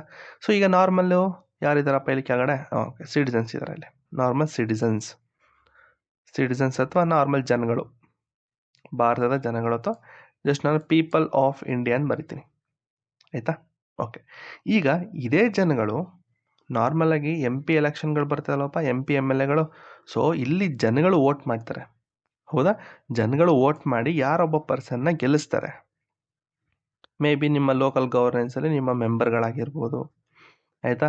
ಸೊ ಜಾಸ್ತಿ ಹೈಯರ್ ಲೆವೆಲ್ ಬಂತು ಅಂತಂದರೆ ಈ ನಿಮ್ಮ MLAಗಳಾಗಿರ್ಬೋದು, ಆಯಿತಾ. ಇಲ್ವಾ ಅಂತಂದರೆ MP ಗಳಾಗಿರ್ಬೋದು. ಸೊ ನಾನು ಇಲ್ಲೊಬ್ಬ ಪರ್ಸನ್ ಬರಿತೀನಿ, ಆಯಿತಾ. ಈ ಪರ್ಸನ್ನ ನೀವು ಗೆಲ್ಲಿಸ್ತೀರ ಅಂದರೆ ಇಲ್ಲಿ ನೋಡ್ಬೋದು, ಇಲ್ಲಿ ಈ ಒಂದು ಎಲೆಕ್ಷನ್ಲಿ ಜನರ ಒಂದು ಇನ್ವಾಲ್ವ್ಮೆಂಟ್ ಇತ್ತು, ಅಂದರೆ ಪೀಪಲ್ ಇನ್ವಾಲ್ವ್ಮೆಂಟ್ ಇತ್ತು, ಹೌದಾ. ಪೀಪಲ್ ಇನ್ವಾಲ್ವ್ಮೆಂಟ್ ಅಂತಂದ್ರೆ ಏನು? ಜನಗಳು ಬಂದು ವೋಟ್ ಹಾಕಿದ್ರು ಅಂತಂದರೆ ಜನಗಳು ಇನ್ವಾಲ್ವ್ಮೆಂಟ್ ಆಗಿರುವಂತಹ ಒಂದು ಎಲೆಕ್ಷನ್ಗೆ ಏನಂತ ಕರಿತೀವಿ? ಡೈರೆಕ್ಟ್ ಎಲೆಕ್ಷನ್, ಆಯಿತಾ. ಸೊ ಜನಗಳು ಡೈರೆಕ್ಟಾಗಿ ಬಂದು ವೋಟನ್ನು ಮಾಡಿದ್ದಾರೆ, so that is direct election, ಆಯಿತಾ. ಸೊ ಈಗ ಈ ಪರ್ಸನ್ ಇದನ್ನಲ್ಲ, ಈ ಪರ್ಸನು ಮೇ ಬಿ MP ಆಗಿರ್ಬೋದು ಅಥವಾ MLA ಆಗಿರ್ಬೋದು, ಹೌದಾ. ಎರಡೂ ಎಲೆಕ್ಷನ್ ಬಂದಾಗ ನೀವು ವೋಟ್ ಮಾಡ್ತೀರಾ, ಹೌದಾ. ಓಕೆ, ಈಗ ಈ ಪರ್ಸನ್ ಏನು ಮಾಡ್ತಾನೆ ಅಂತಂದರೆ, ಅಲ್ಲಿ ಅಂದರೆ ಹೈಯರ್ ಲೆವೆಲ್ಲಿ ಒಂದು ಎಲೆಕ್ಷನ್ ಆಗ್ಬೋದು, ಏನೋ ಬೇರೆ ಥರ ಎಲೆಕ್ಷನ್ ಆಗುತ್ತೆ ಅಂತ ತಿಳ್ಕೊಳ್ಳಿ. ಸೊ ಆ ಎಲೆಕ್ಷನಲ್ಲಿ ಈ MP MLAಗಳು ನೀವು ಗೆಲ್ಲಿಸಿ ಕಳಿಸಿರ್ತಾರಲ್ಲ, ಪ್ರತಿಯೊಂದು ಸ್ಟೇಟಿಂದನೂ ಕಳಿಸಿರ್ತಾರೆ, ಹೌದಾ, MLAಗಳನ್ನ MP ಗಳನ್ನ, ಆಯಿತಾ. ಸೊ ಈ ಪರ್ಸನ್ನು ಇನ್ನೊಬ್ಬರಿಗೆ ವೋಟನ್ನು ಮಾಡ್ತಾನೆ, ಅರ್ಥ ಆಗ್ತಿದೆಯಾ? ಈ ಪರ್ಸನ್ನು ಇನ್ನೊಬ್ಬರಿಗೆ ವೋಟ್ ಮಾಡ್ತಾನೆ, ಇನ್ನೊಬ್ಬರಿಗೆ ವೋಟ್ ಮಾಡಿ ಇನ್ನೊಬ್ಬ ಪರ್ಸನ್ನ ಗೆಲ್ಲಿಸ್ತಾನೆ, ಅರ್ಥ ಆಯ್ತಾ. ಸೊ ತುಂಬ ಜನ ಇರ್ತಾರೆ MP MLAಗಳು. ಸೊ ಅವ್ರುಗಳು ಅಲ್ಲಿ ಒಂದು ಎಲೆಕ್ಷನ್ ಆಗುತ್ತೆ, ಅಲ್ಲಿ ಎಲೆಕ್ಷನ್ ಆಗಿ ಇನ್ನೊಬ್ಬನ ಗೆಲ್ಲಿಸ್ತಾರೆ. ಈ ಪರ್ಸನ್ನು ಮೇ ಬಿ ನಿಮ್ಮ ಪ್ರೆಸಿಡೆಂಟ್ ಆಗಿರ್ಬೋದು ಅಥವಾ ವೈಸ್ ಪ್ರೆಸಿಡೆಂಟ್ ಆಗಿರ್ಬೋದು, ಆಯಿತಾ. ಅಂತಂದರೆ ಇಲ್ಲಿ ಜನರದ್ದು ಇನ್ವಾಲ್ವ್ಮೆಂಟ್ ಇತ್ತಾ? ಇಲ್ಲ. ಸೊ ಜನರು ಇನ್ವಾಲ್ವ್ಮೆಂಟ್ ಇರಲಿಲ್ಲ ಅಂತಂದರೆ ಇಲ್ಲಿ ವೋಟ್ ಹಾಕಿದ್ಯಾರು? MP MLA. ಸೊ ಈ MP MLA ಅಫ್ಕೋರ್ಸ್ ಇವರು ಪೀಪಲ್ನ ರೆಪ್ರೆಸೆಂಟ್ ಮಾಡ್ತಾರೆ, ಹೌದಾ. ಸೊ ಈ MP MLAಗಳು ಏನು ವೋಟ್ ಮಾಡಿ ಇನ್ನೊಬ್ಬರನ್ನ ಗೆಲ್ಸಿರಲ್ಲ, ಈ ಪ್ರೋಸೆಸ್ಸಲ್ಲಿ ಜನರು ಇನ್ವಾಲ್ವ್ಮೆಂಟ್ ಇರಲಿಲ್ಲ. ಸೊ ಹಾಗಾಗಿ ಈ ಒಂದು ಪ್ರೋಸೆಸ್ಗೆ ಇಂಡೈರೆಕ್ಟ್ ಎಲೆಕ್ಷನ್ ಅಂತ ಕರೀತಾರೆ, ಇಂಡೈರೆಕ್ಟ್ ಎಲೆಕ್ಷನ್, ಅರ್ಥ ಆಯ್ತಾ. ಸೊ ಜನರು ಇನ್ವಾಲ್ವ್ಮೆಂಟ್ ಆಗಿ ಒಂದು ಎಲೆಕ್ಷನ್ ಆಗಿದ್ದಕ್ಕೆ ನಾವು ಡೈರೆಕ್ಟ್ ಎಲೆಕ್ಷನ್ ಅಂತ ಕರಿತೀವಿ. ಸೊ ನಾವು ಎಲೆಕ್ಟ್ ಮಾಡಿ ಒಬ್ಬನ್ನ ಕಳಿಸಿರ್ತೀವಲ್ಲ, ಸೊ ಅದಕ್ಕೆ ನಾವೇನಂತೀವಿ? Elected representatives. ಯಾರದು? MP MLAಗಳು. ಸೊ ಅವರು ಇನ್ನೊಬ್ಬರಿಗೆ ವೋಟ್ ಮಾಡ್ತಾರೆ. ಸೊ ಈ ಕೆಳಗಡೆ ಪ್ರೋಸೆಸ್ಗೆ ನಾವು ಡೈರೆಕ್ಟ್ ಎಲೆಕ್ಷನ್ ಅಂತ ಕರಿತೀವಿ, ಮೇಲ್ಗಡೆ ಪ್ರೋಸೆಸ್ಗೆ ಇಂಡೈರೆಕ್ಟ್ ಎಲೆಕ್ಷನ್ ಅಂತ ಕರಿತೀವಿ. ಓಕೆನಾ? ಓಕೆ, ಇಷ್ಟ ಅರ್ಥ ಆಗಿದ್ರೆ ನೆಕ್ಸ್ಟು ಶುರು ಮಾಡೋಣ ಈಗ. ಹಾಗಾದರೆ ಈ ನಮ್ಮ ಪ್ರೆಸಿಡೆಂಟ್ ಅವರ ಎಲೆಕ್ಷನ್ ಹೇಗಾಗುತ್ತೆ ಅಂತಂದರೆ, ನಮ್ಮ ಒಂದು ಪ್ರೆಸಿಡೆಂಟ್ ಅವರ ಎಲೆಕ್ಷನ್ನು ಇಂಡೈರೆಕ್ಟ್ ಎಲೆಕ್ಷನ್ ಆಗುತ್ತೆ. ಆಯಿತಾ? ಇಂಡೈರೆಕ್ಟ್ ಎಲೆಕ್ಷನು, ಅದು ಕೂಡ ಎಲೆಕ್ಟೋರಲ್ ಕಾಲೇಜಿಂದ ಆಗುತ್ತೆ. ಆಯಿತಾ? ಸೊ ಅದು ಗೊತ್ತಿರಲಿ, president of India is not directly elected by the people, ಅದೊಂದು ಗೊತ್ತಿರಲಿ. ಸೊ ಹಾಗಾಗಿ ಇದು ಇಂಡೈರೆಕ್ಟ್ ಎಲೆಕ್ಷನ್ ಇದೆ, ಎಲೆಕ್ಟೋರಲ್ ಕಾಲೇಜಲ್ಲಿ ಆಗುತ್ತೆ. ಏನಿದೆ ಎಲೆಕ್ಟೋರಲ್ ಕಾಲೇಜು ಮುಂದೆ ಹೇಳ್ತೀನಿ. ಆದರೆ ನಿಮಗೆ ಒಂದು ಡೌಟ್ ಶುರು ಆಗ್ಬಿಡುತ್ತೆ, ಸರ್ ಯಾಕೆ ಸರ್ ಇಂಡೈರೆಕ್ಟ್ ಎಲೆಕ್ಷನ್ ಮಾಡ್ತಾರೆ? ಸೊ ಪ್ರೆಸಿಡೆಂಟ್ ಅನ್ನೋದು ತುಂಬ ಇಂಪಾರ್ಟೆಂಟ್ ಪೋಸ್ಟು, ಆಯಿತಾ? ಸೊ ಅವ್ರನ್ನ ಫಸ್ಟ್ ಸಿಟಿಸನ್ ಆಫ್ ಇಂಡಿಯಾ ಅಂತ ಕರಿತೀವಿ, ಹೌದಾ? ಸೊ ಹಾಗಾಗಿ ಡೈರೆಕ್ಟ್ ಎಲೆಕ್ಷನ್ ಮಾಡ್ಬೋದಲ್ಲ ಸರ್ ಅಂತ ನೀವು ಒಂದು ಪ್ರಶ್ನೆ ಬಂದಿರ್ಬೋದು ಮನಸ್ಸಲ್ಲಿ, ಹೌದಾ? ಸೊ ನೋಡಿ, ಮೊದಲನೇ ರೀಸನ್ ಏನು ಅಂತಂದರೆ, ನಮ್ಮ ಪ್ರೆಸಿಡೆಂಟ್ ಅವರು ಬರೀ ನಾಮಿನಲ್ ಹೆಡ್ಡು, ರಿಯಲ್ ಹೆಡ್ ಅಲ್ಲ. ರಿಯಲ್ ಹೆಡ್ ಯಾರು? ನಿಮ್ಮ ಪ್ರೈಮ್ ಮಿನಿಸ್ಟರ್ ಆಗಿರ್ತಾರೆ. ಸರ್ ಏನು ಸರ್ ಇದು ನಾಮಿನಲ್ ಹೆಡ್ಡು, ರಿಯಲ್ ಹೆಡ್ಡು? ಹೇಳ್ತೀನಿ ನೋಡಿ. ಈಗ ನಾರ್ಮಲ್ ಆಗಿ ಒಂದು ಸ್ಕೂಲ್ ಅಂತ ಕನ್ಸಿಡರ್ ಮಾಡ್ಕೊಳ್ಳಿ, ಜಸ್ಟ್ ಒಂದು ಎಕ್ಸಾಂಪಲ್ ಹೇಳ್ತಾರೆ ನಿಮಗೆ. ಒಂದು ಸ್ಕೂಲ್ ಅಂತ ಕನ್ಸಿಡರ್ ಮಾಡಿ, ಆ ಸ್ಕೂಲಲ್ಲಿ ಚೇರ್ಮನ್ ಇರ್ತಾರಲ್ಲಪ್ಪ, ಚೇರ್ಮ್ಯಾನ್ ಇರ್ತಾರೆ ಅಲ್ವಾ? ಸೊ ಆ ಒಂದು ಸ್ಕೂಲಲ್ಲಿ ಚೇರ್ಮನ್ ಇರ್ತಾರೆ, ಜೊತೆಗೆ ಪ್ರಿನ್ಸಿಪಲ್ ಕೂಡ ಇರ್ತಾರೆ, ಆಯಿತಾ? ಚೇರ್ಮನ್ ಬೇರೆ, ಪ್ರಿನ್ಸಿಪಲ್ ಬೇರೆ ಇರ್ತಾರೆ. ಸೊ ಚೇರ್ಮನ್ ಎಷ್ಟು ದಿವಸಕ್ಕೊಂದ್ಸತಿ ಬರ್ತಾರಪ್ಪ ನಿಮ್ಮ ಸ್ಕೂಲ್ಗೆ? ಮೇ ಬಿ ಆ್ಯನ್ಯುವಲ್ ಡೇಗೆ ಬರ್ಬೋದು, ಅಥವಾ ಮೇ ಬಿ ಒಂದು 3 months ಅಥವಾ 6 monthsಗೊಂದ್ಸತಿ ಬರ್ತಾರೆ ಅನ್ಕೋತೀನಿ ನಿಮ್ಮ ಚೇರ್ಮನು, ಆಯಿತಾ? ಸೊ ಬರ್ತಾರೆ, ಏನು ನಡೀತಾ ಇದೆ, ಸ್ಕೂಲ್ ಸರಿಯಾಗಿ ಹೋಗ್ತಾ ಇದೆ, ಅದು ಇದು ಚೆಕ್ ಮಾಡ್ಕೊಂಡು ಹೋಗ್ತಾರೆ, ಹೌದಾ? ಸೊ ಚೇರ್ಮನ್ನು ಏನು ಮಾಡ್ತಾರೆ ಹೇಳಿ? ಆ್ಯನ್ಯುವಲ್ ಡೇ ಅಂದರೆ ಒಕೇಶನಲ್ಲಿ, ಅಂದರೆ ಯಾವಾಗಲೂ ಬರಲ್ಲ ಅವರು, ಜಸ್ಟ್ ಒಂದು ನಾರ್ಮಲಾಗಿ ಒಂದು 3 ತಿಂಗಳು 4 ತಿಂಗಳಿಗೊಂದ್ಸತಿ ಬರ್ತಾರೆ, ಏನು ಎತ್ತ ಚೆಕ್ ಮಾಡ್ತಾರೆ, ಹೋಗ್ತಾರೆ. ಸೊ ಬಟ್ ಪ್ರಿನ್ಸಿಪಲ್ಲು ವರ್ಷ ಪೂರ್ತಿ ಇರ್ತಾರೆ, ರೂಲ್ಸ್ ಆ್ಯಂಡ್ ರೆಗ್ಯುಲೇಷನ್ ಇದು ಮಾಡ್ತಾರೆ, complete administration, discipline, teachers appointment, interviews, ಆಯಿತಾ? ಅಲ್ಲಾಗುವಂಥ ಮೀಟಿಂಗ್ಸ್ ಆಗಿರ್ಬೋದು, ಜೊತೆಗೆ ನಿಮ್ಮ ಟೈಮ್ ಟೇಬಲ್ಲು ಇದು ಎಲ್ಲ ಡಿಸೈಡ್ ಮಾಡೋದು. ಸೊ ಕಂಪ್ಲೀಟಾಗಿ ನೋಡ್ಕೋತಾ ಇರೋದು ಯಾರು ಹೇಳಿ? ನಿಮ್ಮ ಪ್ರಿನ್ಸಿಪಲ್ಸು. ಅಂದರೆ ಅಫ್ಕೋರ್ಸ್ ಆ ಸ್ಕೂಲ್ಗೆ ಆ ಚೇರ್ಮನ್ ತುಂಬ ಇಂಪಾರ್ಟೆಂಟು, ಯಾಕಂದರೆ ಅವರೇ ದುಡ್ಡು ಹಾಕಿ ಎಲ್ಲ ಇದು ಮಾಡೋದು, ಬಟ್ ನಡೆಸ್ತಾ ಇರೋದು ಯಾರು ಹೇಳಿ? ಪ್ರಿನ್ಸಿಪಲ್, ಹೌದಾ? ಸೊ ಅದೇ ರೀತಿಯೇ ಚೇರ್ಮನ್ ಅಂತಂದರೆ ಇಲ್ಲಿ ಪ್ರೆಸಿಡೆಂಟ್ ಆಗಿರ್ತಾರೆ, ನಿಮ್ಮ ಪ್ರಿನ್ಸಿಪಲ್ಲು ಪ್ರೈಮ್ ಮಿನಿಸ್ಟರ್ ಇದ್ದಂಗೆ, ಆಯಿತಾ? ಸೊ ಚೇರ್ಮನ್ ಓಕೆ ಇಂಪಾರ್ಟೆಂಟು, ಆದರೆ ಅವರು ಬರೀ ನಾಮಿನಲ್ ಹೆಡ್ ಅಷ್ಟೇ. ರಿಯಲ್ಲಾಗಿ ಕಂಪ್ಲೀಟಾಗಿ ನಡೆಸೋದು ಯಾರು ಅಂತಂದರೆ ದೇಶನ ನಿಮ್ಮ ಪ್ರೈಮ್ ಮಿನಿಸ್ಟರು. ಇನ್ನೂ ಒಂದು ಎಕ್ಸಾಂಪಲ್ ತೊಗೊಳ್ಳೋದಾದರೆ, ನಿಮ್ಮ ಬಿಸ್ನೆಸ್ಸಲ್ಲಿ ತೊಗೊಳ್ಳೋದಾದರೆ ಇವ್ರು ಇರ್ತಾರೆ ನೋಡಿ, CEO ಮತ್ತು ಚೇರ್ಮನ್ ಇರ್ತಾರೆ ನೋಡಿ, ಅಲ್ಲೂ ಕೂಡ ಓನರ್ ಇರ್ತಾರೆ, ಆಯಿತಾ? ಆ ಒಂದು ಬಿಸ್ನೆಸ್ ಓನರ್ ಬೇರೆ, CEO ಬೇರೆ, ಆಯಿತಾ? ಸೊ ಓನರ್ ಕೆಲಸ ಏನು? ಅವರು ಅಷ್ಟೇ ಯಾವಾಗಲೂ ಬರಲ್ಲ, ಎಲ್ಲ ಒಂದೊಂದು ದಿನ ಬರ್ತಾರೆ, ಏನೈತೆ ಚೆಕ್ ಮಾಡ್ತಾರೆ, ಹೋಗ್ತಾರೆ. ಬಟ್ CEO ಕಂಪ್ಲೀಟಾಗಿ ನೋಡ್ಕೊಳ್ಳೋದು ಅವರೇ, ಆಯಿತಾ? ಇಡೀ ಕಂಪ್ನಿದು ಕಂಪ್ಲೀಟಾಗಿ ನೋಡ್ಕೋತಾರೆ. ಅದೇ ರೀತಿ ನಮ್ಮ ದೇಶದಲ್ಲಿ ಪ್ರಿನ್ಸಿಪಲ್ಲು ಮತ್ತು ನಿಮ್ಮ ಏನು CEO ಇದ್ರಲ್ಲ, ಸೊ ಅವ್ರು ಯಾರು ಅಂತಂದರೆ ಪ್ರೈಮ್ ಮಿನಿಸ್ಟರು. ಈ ಓನರು ಮತ್ತು ಚೇರ್ಮನ್ ಅಂತ ಹೇಳಿದ್ನಲ್ಲ, ಅವರು ನಿಮ್ಮ ಪ್ರೆಸಿಡೆಂಟ್ ಇದ್ದಂಗೆ. ಸೊ ಪ್ರೆಸಿಡೆಂಟ್ ಅವರು ಬರೀ ನಾಮಿನಲ್ ಹೆಡ್ ಅಷ್ಟೇ, ಆ್ಯಕ್ಚುಯಲ್ ಹೆಡ್ ಯಾರು? ನಿಮ್ಮ ಪ್ರೈಮ್ ಮಿನಿಸ್ಟರು. ಇದು ನಿಮ್ಮ ನೆಕ್ಸ್ಟ್ ಕ್ಲಾಸಲ್ಲೂ ಹೇಳ್ಕೊಡ್ತೀನಿ, ತಲೆಗೆಡ್ಸ್ಕೊಬೇಡಿ. ಸೊ ಹಾಗಾಗಿ ಇಲ್ಲಿ ಡೈರೆಕ್ಟ್ ಎಲೆಕ್ಷನ್ ಅವಾಯ್ಡ್ ಮಾಡಿದ್ದಾರೆ, ಯಾರು ಇದರಲ್ಲಿ? ಪ್ರೆಸಿಡೆಂಟ್ ಎಲೆಕ್ಷನಲ್ಲಿ. ಅದೇ ನೀವು ರಿಯಲ್ ಎಕ್ಸಿಕ್ಯೂಟಿವ್ ಅಂತಂದರೆ ನೀವು ಪ್ರೈಮ್ ಮಿನಿಸ್ಟರ್ ಸೆಲೆಕ್ಟ್ ಮಾಡಬೇಕು ಅಂತಂದರೆ ಅಫ್ಕೋರ್ಸ್ ಇಲ್ಲೇ ಡೈರೆಕ್ಟ್ ಎಲೆಕ್ಷನ್ ಆಗಬೇಕು. ನಾರ್ಮಲಾಗಿ ಲೋಕಸಭೆ ಎಲೆಕ್ಷನ್ ಆಗುತ್ತೆ ಅಲ್ವಾ, MP ಗಳನ್ನ ಕರೆಸ್ತೀರಾ, ಗೆಲ್ಲಿಸ್ತೀರಾ, ಅಲ್ಲಿ ಒಂದು ಒಮ್ಮತಕ್ಕೆ ಬಂದು ಪಾರ್ಟಿಯವ್ರು ಏನೋ ಮಾಡ್ಕೋತಾರೆ, ಅದು ಪ್ರೈಮ್ ಮಿನಿಸ್ಟರ್ನ ಚೂಸ್ ಮಾಡ್ತಾರೆ. ಬಿಡಿ, ಈಗ ಅರ್ಥ ಆಯ್ತಾ ಯಾಕೆ ಇದನ್ನು ಡೈರೆಕ್ಟ್ ಎಲೆಕ್ಷನ್ ಮಾಡಲ್ಲ ಅಂತ? So president nominal head, real head ಯಾರು? ನಿಮ್ಮ prime minister. So president is a nominal head and prime minister is a real executive. Okay, ಇನ್ನೊಂದು ಏನಪ್ಪ ರೀಸನು ಅಂತಂದರೆ, ನಿಮ್ಮ ಒಂದು ಡೈರೆಕ್ಟ್ ಎಲೆಕ್ಷನ್ ಆಗಬೇಕು ಅಂತಂದರೆ ಎಷ್ಟು ಖರ್ಚಾಗುತ್ತೆ ಅಂತ ಗೊತ್ತು, ಹೌದಾ? ಎಲೆಕ್ಷನ್ ಕಮಿಷನ್ ಅವರ ಒಂದು ಡೇಟಾ ಬರ್ತದೆ ನೋಡಿ, ಇಷ್ಟು ಖರ್ಚಾಯಿತು ಅಷ್ಟು ಖರ್ಚಾಯಿತು ಅಂತ ನೋಡಿದರೆ ಗೊತ್ತಿರುತ್ತೆ. ಸೊ ಜೊತೆಗೆ ಟೈಮ್ ಹಿಡಿತದೆ, ತುಂಬ ಅಂದರೆ ತುಂಬ ಟೈಮ್ ಬೇಕು. ಸೊ ಹಾಗಾಗಿ ಯಾಕೆ ದುಡ್ಡು ವೇಸ್ಟ್ ಮಾಡೋದು, ಮತ್ತು ತುಂಬ ಕಷ್ಟ ಆಗುತ್ತೆ ಅಂತ ಹೇಳಿ ಅವರು ಇಂಡೈರೆಕ್ಟ್ ಎಲೆಕ್ಷನ್ನ ಮಾಡಿದ್ದಾರೆ. ಓಕೆನಾ? ಓಕೆ, ಈಗ ಹಾಗಾದರೆ ಎಲೆಕ್ಟೋರಲ್ ಕಾಲೇಜ್ ಅಂತಂದ್ರೆ ಏನು? ಯಾರೆಲ್ಲ ಪ್ರೆಸಿಡೆಂಟ್ ಎಲೆಕ್ಷನ್ಲಿ ವೋಟ್ ಮಾಡ್ತಾರೆ ಅಂತಂದರೆ ಎಲೆಕ್ಟೋರಲ್ ಕಾಲೇಜಲ್ಲಿ ಇರ್ತಾರಲ್ಲ, ಸೊ ಅವರೆಲ್ಲ ಹೋಗಿ ವೋಟ್ ಮಾಡ್ತಾರೆ ಪ್ರೆಸಿಡೆಂಟ್ ಎಲೆಕ್ಷನ್ಲಿ. ನೋಡಿ, ಎಲೆಕ್ಟೋರಲ್ ಕಾಲೇಜಲ್ಲಿ ಹೆಸರಿದೆ ನೋಡಿ, ಎಲೆಕ್ಟ್ ಅಂತಿದೆ ನೋಡಿ, ಎಲೆಕ್ಟ್, ಎಲ್ಲೂ ಕೂಡ ಕನ್ಫ್ಯೂಸ್ ಆಗಬಾರ್ದು ನಿಮಗೆ. ಎಲೆಕ್ಟೋರಲ್ ಕಾಲೇಜಲ್ಲಿ ಯಾರ್ಯಾರು ಇರ್ತಾರೆ ಅಂತಂದರೆ ಬರೀ ಎಲೆಕ್ಟೆಡ್ ರೆಪ್ರೆಸೆಂಟೇಟಿವ್ಸ್ ಮಾತ್ರ ಇರ್ತಾರೆ, ಅದೇ ಇಲ್ಲಿ ಹಾಕಿರೋದು ನೋಡಿ ಎಲೆಕ್ಟೋರಲ್, ಎಲೆಕ್ಟ್ ಅಂತಿದೆ ನೋಡಿ, ಸ್ಟಾರ್ಟಿಂಗ್ ಎಲೆಕ್ಟ್ ಅಂತಿದೆ. ಸೊ ಎಲೆಕ್ಟೋರಲ್ ಕಾಲೇಜಲ್ಲಿ ಎಲೆಕ್ಟ್ ಅಂತಿದೆಯಲ್ಲ, ಸೊ ಅದಕ್ಕೇನಂತ ಹೇಳ್ತೀವಿ ಅಂತಂದರೆ ಬರೀ ಎಲೆಕ್ಟೆಡ್ ರೆಪ್ರೆಸೆಂಟೇಟಿವ್ಸ್ ಮಾತ್ರ. ಅಂತಂದರೆ ನೀವು ವೋಟ್ ಹಾಕಿ ಗೆಲ್ಲಿಸಿ ಕಳಿಸಿರ್ತಾರಲ್ಲ, ಸೊ ಅವ್ರನ್ನ ನಾವು ಎಲೆಕ್ಟೆಡ್ ರೆಪ್ರೆಸೆಂಟೇಟಿವ್ಸ್ ಅಂತೀವಿ, ನಾಮಿನೇಟೆಡ್ ಅಲ್ಲ. ಸೊ ಅಲ್ಲೂ ಕೂಡ ಒಂದಷ್ಟು ಜನ ನಾಮಿನೇಟೆಡ್ ಬರ್ತಾರೆ, ಬಟ್ ಈ ಒಂದು ಎಲೆಕ್ಟೋರಲ್ ಕಾಲೇಜಲ್ಲಿ ನಾಮಿನೇಟೆಡ್ ಮೆಂಬರ್ಸ್ ಬರೋದಿಲ್ಲ. ಕೆಲವೊಂದ್ಸತಿ ಪ್ರೆಸಿಡೆಂಟ್ ಅವರೇ ಒಂದಷ್ಟು ಜನ ನಾಮಿನೇಟ್ ಮಾಡ್ತಾರೆ, ಹೌದಾ? ಲೋಕಸಭಾ ಆಗಿರ್ಬೋದು, ರಾಜ್ಯಸಭಾ ಆಗಿರ್ಬೋದು. ಮುಂದೆ ಅಪ್ಕಮಿಂಗ್ ಕ್ಲಾಸಲ್ಲಿ ಗೊತ್ತಾಗುತ್ತೆ ನಿಮಗೆ ನಾಮಿನೇಷನ್ ಹೇಗಾಗುತ್ತೆ ಎಲ್ಲ ಗೊತ್ತಾಗುತ್ತೆ ನಿಮಗೆ, ಬಿಡಿ. ಸರಿ, ಹಾಗಾದರೆ ಯಾರೆಲ್ಲ ವೋಟ್ ಮಾಡ್ತಾರಪ್ಪ ಅಂತಂದರೆ ನೋಡಿ, elected member of Lok Sabha, elected member of Rajya Sabha, ಮತ್ತು elected member of state legislative assembly, elected member of legislative assemblies of Delhi and Puducherry. ಅರ್ಥ ಆಯ್ತಾ? ಅಂತಂದರೆ ನಿಮ್ಮ ಲೋಕಸಭಾ ಅಂದರೆ MP MLAಗಳು. MLAಗಳದ್ದು ಅಷ್ಟೇ ನೋಡಿ, ಬರೀ ಎಲ್ಲ ಸ್ಟೇಟ್ದು ಇರ್ತದೆ. ಮತ್ತು ನಿಮ್ಮ UT ಅಂತ ಬಂದಾಗ ಡೆಲ್ಲಿ ಮತ್ತು ಪುದುಚೇರಿ ಮಾತ್ರ ಕೊಟ್ಟಿದ್ದಾರೆ. ಯಾಕೆ ಸರ್ ಬರೀ ಡೆಲ್ಲಿ ಮತ್ತು ಪುದುಚೇರಿ? ನೋಡಿ, ಲೆಜಿಸ್ಲೇಟಿವ್ ಅಸೆಂಬ್ಲಿಗಳನ್ನ ಒಂದು UTಲಿ ನೀವು ಕೊಡ್ತೀನಿ ಅಂತಂದರೆ ಆ UTಲಿ, ಆಯಿತಾ, ಆ UTಲಿ ಅಂದರೆ ಯೂನಿಯನ್ ಟೆರಿಟರಿಲಿ ಒಂದಷ್ಟು ಪರ್ಸೆಂಟೇಜಷ್ಟು ಪಾಪ್ಯುಲೇಷನ್ ಇರಬೇಕು. ಆ ಪಾಪ್ಯುಲೇಷನ್ ಇದ್ದರೆ ಮಾತ್ರ ಆ ಒಂದು ಪ್ರದೇಶದಲ್ಲಿ ಲೆಜಿಸ್ಲೇಟಿವ್ ಅಸೆಂಬ್ಲಿ ಫಾರ್ಮ್ ಮಾಡೋದಕ್ಕೆ ಅವಕಾಶನ ಕೊಡ್ತಾರೆ. ಮೇ ಬಿ ಡೆಲ್ಲಿ ಮತ್ತು ಪುದುಚೇರಿಲಿ ಜಾಸ್ತಿ ಇರೋ ಕಾರಣ ಕೊಟ್ಟಿದ್ದಾರೆ, UTಗಳಲ್ಲಿ ಪಾಪ್ಯುಲೇಷನ್ ಕಮ್ಮಿ ಇರೋ ಕಾರಣ ಅಲ್ಲಿ ಅಸೆಂಬ್ಲಿ ಮಾಡೋದಕ್ಕೆ ಒಂದು ಅವಕಾಶನ ಕೊಟ್ಟಿಲ್ಲ. ಅರ್ಥ ಆಯ್ತಾ? ಸೊ ಈ ಒಂದು ಡೆಲ್ಲಿ ಮತ್ತು ಪುದುಚೇರಿನ ಈ ಒಂದು ಎಲೆಕ್ಟೋರಲ್ ಕಾಲೇಜಲ್ಲಿ ಆ್ಯಡ್ ಮಾಡಿರೋದು 70ನೇ ತಿದ್ದುಪಡಿಯಲ್ಲಿ. ಅರ್ಥ ಆಯ್ತಾ? ಸೊ ಯಾರಾದರೂ ಕೇಳಿದ್ರೆ ಎಲೆಕ್ಟೋರಲ್ ಕಾಲೇಜಲ್ಲಿ ಯಾರು ಇರ್ತಾರೆ ಅಂತಂದರೆ MP MLAಗಳಂತ ಹೇಳಿ, ಪರವಾಗಿಲ್ಲ. ಜೊತೆಗೆ ಸ್ವಲ್ಪ ಎಲಾಬ್ರೇಟಾಗಿ ಹೇಳು ಅಂತಂದರೆ ಹೇಳಿ, elected member of Lok Sabha and Rajya Sabha, elected member of state legislative assemblies and UTs of Delhi and Puducherry ಅಂತಂದು ಹೇಳಿದ್ರು ತಪ್ಪಾಗಲ್ಲ. ಓಕೆನಾ?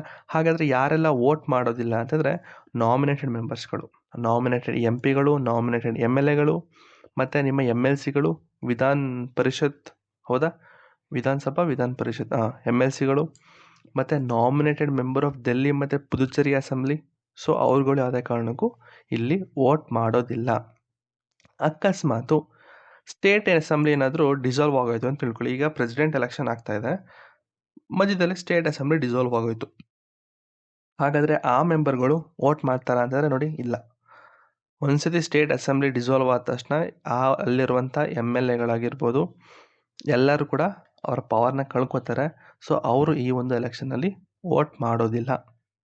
ಓಕೆನಾ? ಓಕೆ, ಅಷ್ಟೇನೇನಿಲ್ಲ. ಮತ್ತು ಯಾಕೆ ಈ ಒಂದು ಕಂಪೋಸಿಷನ್ನ ಮಾಡಿದ್ದಾರೆ, MP MLAಗಳೇ ವೋಟ್ ಮಾಡಬೇಕು ಅಂತ ಯಾಕೆ ಇದು ಮಾಡಿದ್ದಾರೆ ಅಂತಂದರೆ ನೋಡಿ, ಎಲ್ಲ ಸ್ಟೇಟ್ಗಳಲ್ಲೂ ಯೂನಿಫಾರ್ಮಿಟಿ ಇರಬೇಕು. ಮತ್ತು ಯೂನಿಯನ್ ಮತ್ತು ಸ್ಟೇಟ್ ಮಧ್ಯೆ ಯಾವುದೇ ಕಾರಣಕ್ಕೂ ಒಂದು ಜಗಳ ಇರಬಾರ್ದು, ಒಂದು ಪ್ಯಾರಿಟಿ ಇರಬೇಕು, ಲೈಕ್ ಒಂದು ಈಕ್ವಾಲಿಟಿ ಥರ ಇರಬೇಕು. ಅಂದರೆ ನಾವು ವೋಟ್ ಮಾಡಿದ್ದೀವಿ ಪ್ರೆಸಿಡೆಂಟ್ ಎಲೆಕ್ಷನಲ್ಲಿ, ನಮ್ಮ ಒಂದು ಸ್ಟೇಟ್ ಕಾಂಟ್ರಿಬ್ಯೂಷನ್ ಕೂಡ ಇದೆ. ಈಗ ಅಕಸ್ಮಾತ್ ಬರೀ MPಗಳೇ ವೋಟ್ ಮಾಡಿ ಅಂತ ಬಿಟ್ಬಿಟ್ರೆ ಏನಾಗುತ್ತೆ, ಅಲ್ಲಿ ಬರೀ ಸೆಂಟ್ರಲ್ ಡಾಮಿನೇಷನ್ ಆಗ್ಬಿಡುತ್ತೆ, ಸೆಂಟ್ರಲ್ ಗೌರ್ಮೆಂಟ್ ಡಾಮಿನೇಷನ್ ಆಗ್ಬಿಡುತ್ತೆ, ಅವ್ರವ್ರು ಮಾಡ್ಕೋತಾರೆ ಅಂತ ಅನ್ನೋ ರೀತಿ ಆಗ್ಬಿಡುತ್ತೆ. ಆವಾಗ ಸ್ಟೇಟ್ಗಳು ಏನು ಮಾಡ್ತಾರೆ ಹೇಳಿ, ನಮಗೆ ಈ ಒಂದು ಅವಕಾಶನ ಕೊಟ್ಟಿಲ್ಲ ಅಂತ ಹೇಳ್ತಾರೆ. ಸೊ ಆ ಥರ ಯಾವುದೇ ಕಾರಣಕ್ಕೂ ಒಂದು ಡಿಸ್ಅಗ್ರಿಮೆಂಟ್ ಆಗಬಾರ್ದು, ಇಬ್ಬರ ಮಧ್ಯೆ ಒಂದು ಮುನ್ಸು ಆಗಬಾರ್ದು ಅಂತ ಹೇಳಿ ಎರಡೂ, ಲೈಕ್ ಯೂನಿಯನು ಮತ್ತು ಸ್ಟೇಟ್ ಗೌರ್ಮೆಂಟ್ ಇಬ್ಬರೂ ಕೂಡ ಒಂದು ಅವಕಾಶ ಸಿಗಬೇಕು ಅನ್ನೋ ಒಂದು ಕಾರಣಕ್ಕೆ ಎಲೆಕ್ಟೋರಲ್ ಕಾಲೇಜಲ್ಲಿ MPಗಳು ಇಟ್ಟಿದ್ದಾರೆ, MLAಗಳು ಇಟ್ಟಿದ್ದಾರೆ. ಅರ್ಥ ಆಯ್ತಾ? ಸರಿ, ನೆಕ್ಸ್ಟು ಈಗ ನಾನು ಹೇಳಿದೆ MP MLAಗಳು ವೋಟ್ ಮಾಡಿ ಪ್ರೆಸಿಡೆಂಟ್ನ ಗೆಲ್ಲಿಸ್ತಾರೆ ಅಂತ ಹೇಳಿದೆ, ಹೌದಾ? ಹಾಗಾದರೆ ಎಲ್ಲ MLAಗಳಿಗೂ ಒಂದು ವೋಟಿನ ಬೆಲೆ ಎಷ್ಟು ಅಂತ ಗೊತ್ತಾ ನಿಮಗೆ? ನಾರ್ಮಲಾಗಿ ಹೇಳ್ತಾ ಇದ್ದೀನಿ ನೋಡಿ, ನಾರ್ಮಲಾಗಿ ನಾವು ಪೀಪಲ್ ಒಂದು ವೋಟ್ ಮಾಡ್ತೀವಿ, ಒಂದು ವೋಟಿನ ಬೆಲೆ ಎಷ್ಟಪ್ಪ? ಒಂದೇ, ಕೌಂಟ್ ಆಗೋದು ಒಂದೇ, ಒಂದು ವೋಟಿನ ಬೆಲೆ ಒಂದೇ ನಮ್ಮದು, ಆಯಿತಾ? ನೀವು ಈ ದೇಶದಲ್ಲಿ ಎಲ್ಲರೂ ಹೋಗಿ ವೋಟ್ ಹಾಕಿ ಒಂದು ವೋಟಿನ ಬೆಲೆ ಒಂದೇ ಇರುತ್ತೆ. ಆದರೆ ಈ MP MLAಗಳಿಗೂ ಸೇಮ್ ಮಾಡಿಬಿಟ್ರೆ, ಲೈಕ್ ಅವರು ಕೂಡ ಒಂದು ವೋಟಿನ ಬೆಲೆ ಒಂದೇ ಅಂತ ಹಾಕ್ಬಿಟ್ರೆ ಏನಾಗುತ್ತೆ ಹೇಳಿ, ಜನರಿಗೂ MLA MPಗಳಿಗೂ ಏನೂ ಡಿಫ್ರೆನ್ಸ್ ಇಲ್ಲ, ಆ ರೀತಿ ಆಗ್ಬಿಡುತ್ತೆ, ಹೌದಾ? ಸಿನ್ಸ್ MLA ಮತ್ತು MPಗಳು ಸ್ಪೆಷಲ್ ಪೋಸ್ಟ್ ಆಗಿರೋ ಕಾರಣ ಅವ್ರಿಗೆ ಕೆಲವೊಂದಷ್ಟು ಎಕ್ಸ್ಟ್ರಾ ಒಂದು ಸ್ಪೆಷಲ್ ರೆಕಗ್ನಿಷನ್ ಕೊಡಬೇಕಲ್ವ. ಸೊ ಹಾಗಾಗಿ ಇಲ್ಲೇನು ಮಾಡಿದ್ದಾರೆ ಅಂತಂದರೆ ಇಲ್ಲೇನು ಮಾಡಿದ್ದಾರೆ ಅಂತಂದರೆ MLA ಮತ್ತು MPಗಳಿಗೆ ಒಂದು ಎಕ್ಸ್ಟ್ರಾ ಒಂದು ಪ್ರಾವಿಷನ್ನ ಕೊಟ್ಟಿದ್ದಾರೆ. ಏನಿದು ಪ್ರಾವಿಷನು ಅಂತಂದರೆ, ಅವರು ಹಾಕುವಂಥ ವೋಟಿನ ಬೆಲೆ ಚೇಂಜ್ ಆಗುತ್ತೆ. ಈಗ ನಾವು ಆ್ಯಸ್ ಅ ಪೀಪಲ್ ನಾವು ಒಂದು ಓಟ್ ಹಾಕ್ತೀನಿ ಅಂತಂದರೆ ಒಂದು ಓಟಿನ ಬೆಲೆ ಒಂದಾದರೆ ಇವರು ಹಾಕುವಂತಹ ಒಂದು ಓಟಿನ ಬೆಲೆ ಚೇಂಜ್ ಆಗುತ್ತೆ, ಜಾಸ್ತಿ ಇರುತ್ತೆ ಅವ್ರದ್ದು. ನೋಡೋಣ ಬನ್ನಿ ಹೇಗೆ ಅಂತ ನೋಡಿ. Each MLA does not have one vote, they have multiple values vote. ನೋಡೋಣ ಬನ್ನಿ. ಹಾಗಾದರೆ ಒಂದು MLA ಓಟಿನ ಬೆಲೆ ಎಷ್ಟು? ಕರ್ನಾಟಕದ MLA ಓಟಿನ ಬೆಲೆ ಎಷ್ಟು ಅಂತ ತಿಳ್ಕೊಬೇಕು ಅಂತಂದರೆ ನೀವೇನು ಮಾಡಬೇಕು ಅಂದರೆ ಈ ಫಾರ್ಮುಲಾ ಹಾಕಬೇಕು. Value of MLA's vote is equals to population of state, ಅಂದರೆ ಆ ಸ್ಟೇಟಿನ ಪಾಪ್ಯುಲೇಷನು ಮತ್ತು ನಂಬರ್ ಆಫ್ ಎಲೆಕ್ಟೆಡ್ MLAಗಳು, ಅಂದರೆ ಆ ಒಂದು ಸ್ಟೇಟಲ್ಲಿ ಎಷ್ಟು ಜನ ಎಲೆಕ್ಟೆಡ್ MLAಗಳಿದ್ದಾರೆ ಅದನ್ನು ನೀವು ಎರಡೂ ಡಿವೈಡ್ ಮಾಡಿ ಒಂದು ಆನ್ಸರ್ ಬರುತ್ತೆ. ಆ ಆನ್ಸರ್ನ ಇಟ್ಕೊಂಡು ಮತ್ತೆ ಫರ್ದರ್ ಡಿವೈಡ್ ಬೈ 1000 ಮಾಡಿದ್ರೆ ಒಂದು ವ್ಯಾಲ್ಯೂ ಬರುತ್ತೆ. ಸೊ ಆ ವ್ಯಾಲ್ಯೂನೇ ನಿಮ್ಮ ಒಂದು MLA ಒಂದು ಓಟಿನ ಬೆಲೆ ಆಗಿರುತ್ತೆ. ಜೊತೆಗೆ ಇಲ್ಲಿ ಪಾಪ್ಯುಲೇಷನ್ನ 1971 ಸೆನ್ಸಸ್ನ ಯೂಸ್ ಮಾಡಿದ್ದಾರೆ. ಅಂದರೆ 1971 ಸೆನ್ಸಸ್ಲಿ ಎಷ್ಟು ಪಾಪ್ಯುಲೇಷನ್ ಇತ್ತು ಅಷ್ಟು ಪಾಪ್ಯುಲೇಷನ್ ಇಟ್ಕೊಂಡು ಈ ಒಂದು ಫಾರ್ಮುಲಾನ ಅಂದರೆ ಸಾಲ್ವ್ ಮಾಡ್ಬೇಕು ನೀವು ಇದನ್ನು, ಆಯಿತಾ. ಅದು ಕೂಡ 84ನೇ ತಿದ್ದುಪಡಿಯ ಪ್ರಕಾರ. ಯಾಕೆ ಸರ್ 1971 ಸೆನ್ಸಸ್ನ ತೊಗೊಂಡಿದ್ದಾರೆ, ರೀಸೆಂಟಾಗಿ 2001 ಇದೆ, 2011 ಇದೆ, ತಗೋಬೋದಲ್ಲ ಅಂತ ನೀವು ಹೇಳ್ಬೋದು. 1970 ಆದಮೇಲೆ ನೀವೇನಾದರೂ ಓದಿದರೆ ಲೈಕ್ ಎಕನಾಮಿಯಲ್ಲಿ ಪಾಪ್ಯುಲೇಷನ್ ಅಂತ ಒಂದು ಚಾಪ್ಟರ್ ಬರುತ್ತೆ ನೋಡಿ, ಅಲ್ಲಿ 1970s ಆದಮೇಲೆ ಏನಾಗುತ್ತೆ ಹೇಳಿ, ಪಾಪ್ಯುಲೇಷನ್ ಬೂಮ್ ಆಗುತ್ತೆ. ಎಲ್ಲಿ? ನಾರ್ತಲ್ಲಿ ಪಾಪ್ಯುಲೇಷನ್ ಬೂಮ್ ಆಗುತ್ತೆ, ಅರ್ಥ ಆಯ್ತಾ. ಆದರೆ ಸದರನ್ ಸ್ಟೇಟಲ್ಲಿ ಏನಾಗುತ್ತೆ ಅಂತಂದರೆ ಸೆಂಟರ್ ಕೊಟ್ಟಂತಹ ಕೆಲವೊಂದಷ್ಟು ರೂಲ್ಸ್ ಆ್ಯಂಡ್ ರೆಗ್ಯುಲೇಷನ್ನ ಫಾಲೋ ಮಾಡಿ ಪಾಪ್ಯುಲೇಷನ್ನ ಒಂದು ಹಿಡಿತದಲ್ಲಿ ಇಟ್ಟಿತ್ತು, ಅರ್ಥ ಆಯ್ತಾ. ಪಾಪ್ಯುಲೇಷನ್ ಇಲ್ಲಿ ಅಷ್ಟು ಬೂಮ್ ಆಗಲಿಲ್ಲ, ಬಟ್ ನಾರ್ಮಲಾಗಿ ಏನು ನಾರ್ತ್ ಇಂಡಿಯಾದಲ್ಲೇ ತುಂಬ ಬೂಮ್ ಆಗೋಯ್ತು. ಅದು ನಾರ್ಮಲ್ ಅಲ್ಲ, ಅಬ್ನಾರ್ಮಲ್ ಅದು, ಆಯಿತಾ. ಸೊ ಅಲ್ಲಿ ಬೂಮ್ ಆಗೋಯ್ತು. ಈಗ ನೀವೇನಾದರೂ 2001 ಅಥವಾ 2011 ನೀವು ಇಸ್ವಿದು ಸೆನ್ಸಸ್ ತಗೊಬಿಟ್ರೆ ಅಲ್ಲಿರೋ ಪಾಪ್ಯುಲೇಷನ್ಗೆ ಏನಾಗ್ಬಿಡುತ್ತೆ, ಅವ್ರಿಗೆ ಜಾಸ್ತಿ ವ್ಯಾಲ್ಯೂ ಸಿಕ್ಬಿಡುತ್ತೆ, ಒಂದು ವೋಟಿನ ವ್ಯಾಲ್ಯೂ. ಇರಿ ಇದನ್ನು ಸಾಲ್ವ್ ಮಾಡ್ಬಿಟ್ಟು ಹೇಳ್ತೀನಿ ರೀ, ನಿಮಗೆ ಅದು ಹೀಗೆ ಹೇಳಿದ್ರೆ ಅರ್ಥ ಆಗಲ್ಲ, ಮತ್ತು ಮುಂದೆ ಹೇಳ್ತೀನಿ. ಇದೊಂದು ಎಕ್ಸಾಂಪಲ್ ಹಾಕಿದ್ದೀನಿ, ಅದನ್ನು ಸಾಲ್ವ್ ಮಾಡಾದ್ಮೇಲೆ ನಿಮಗೆ ನೀಟಾಗಿ ಅರ್ಥ ಆಗುತ್ತೆ ನೋಡಿ. ಈಗ ಬಿಡಿ, ಅದನ್ನು ಮುಂಚೆ ಹೇಳಿದ್ನಲ್ಲ ಅದೆಲ್ಲ ಬಿಟ್ಟಾಕಿ.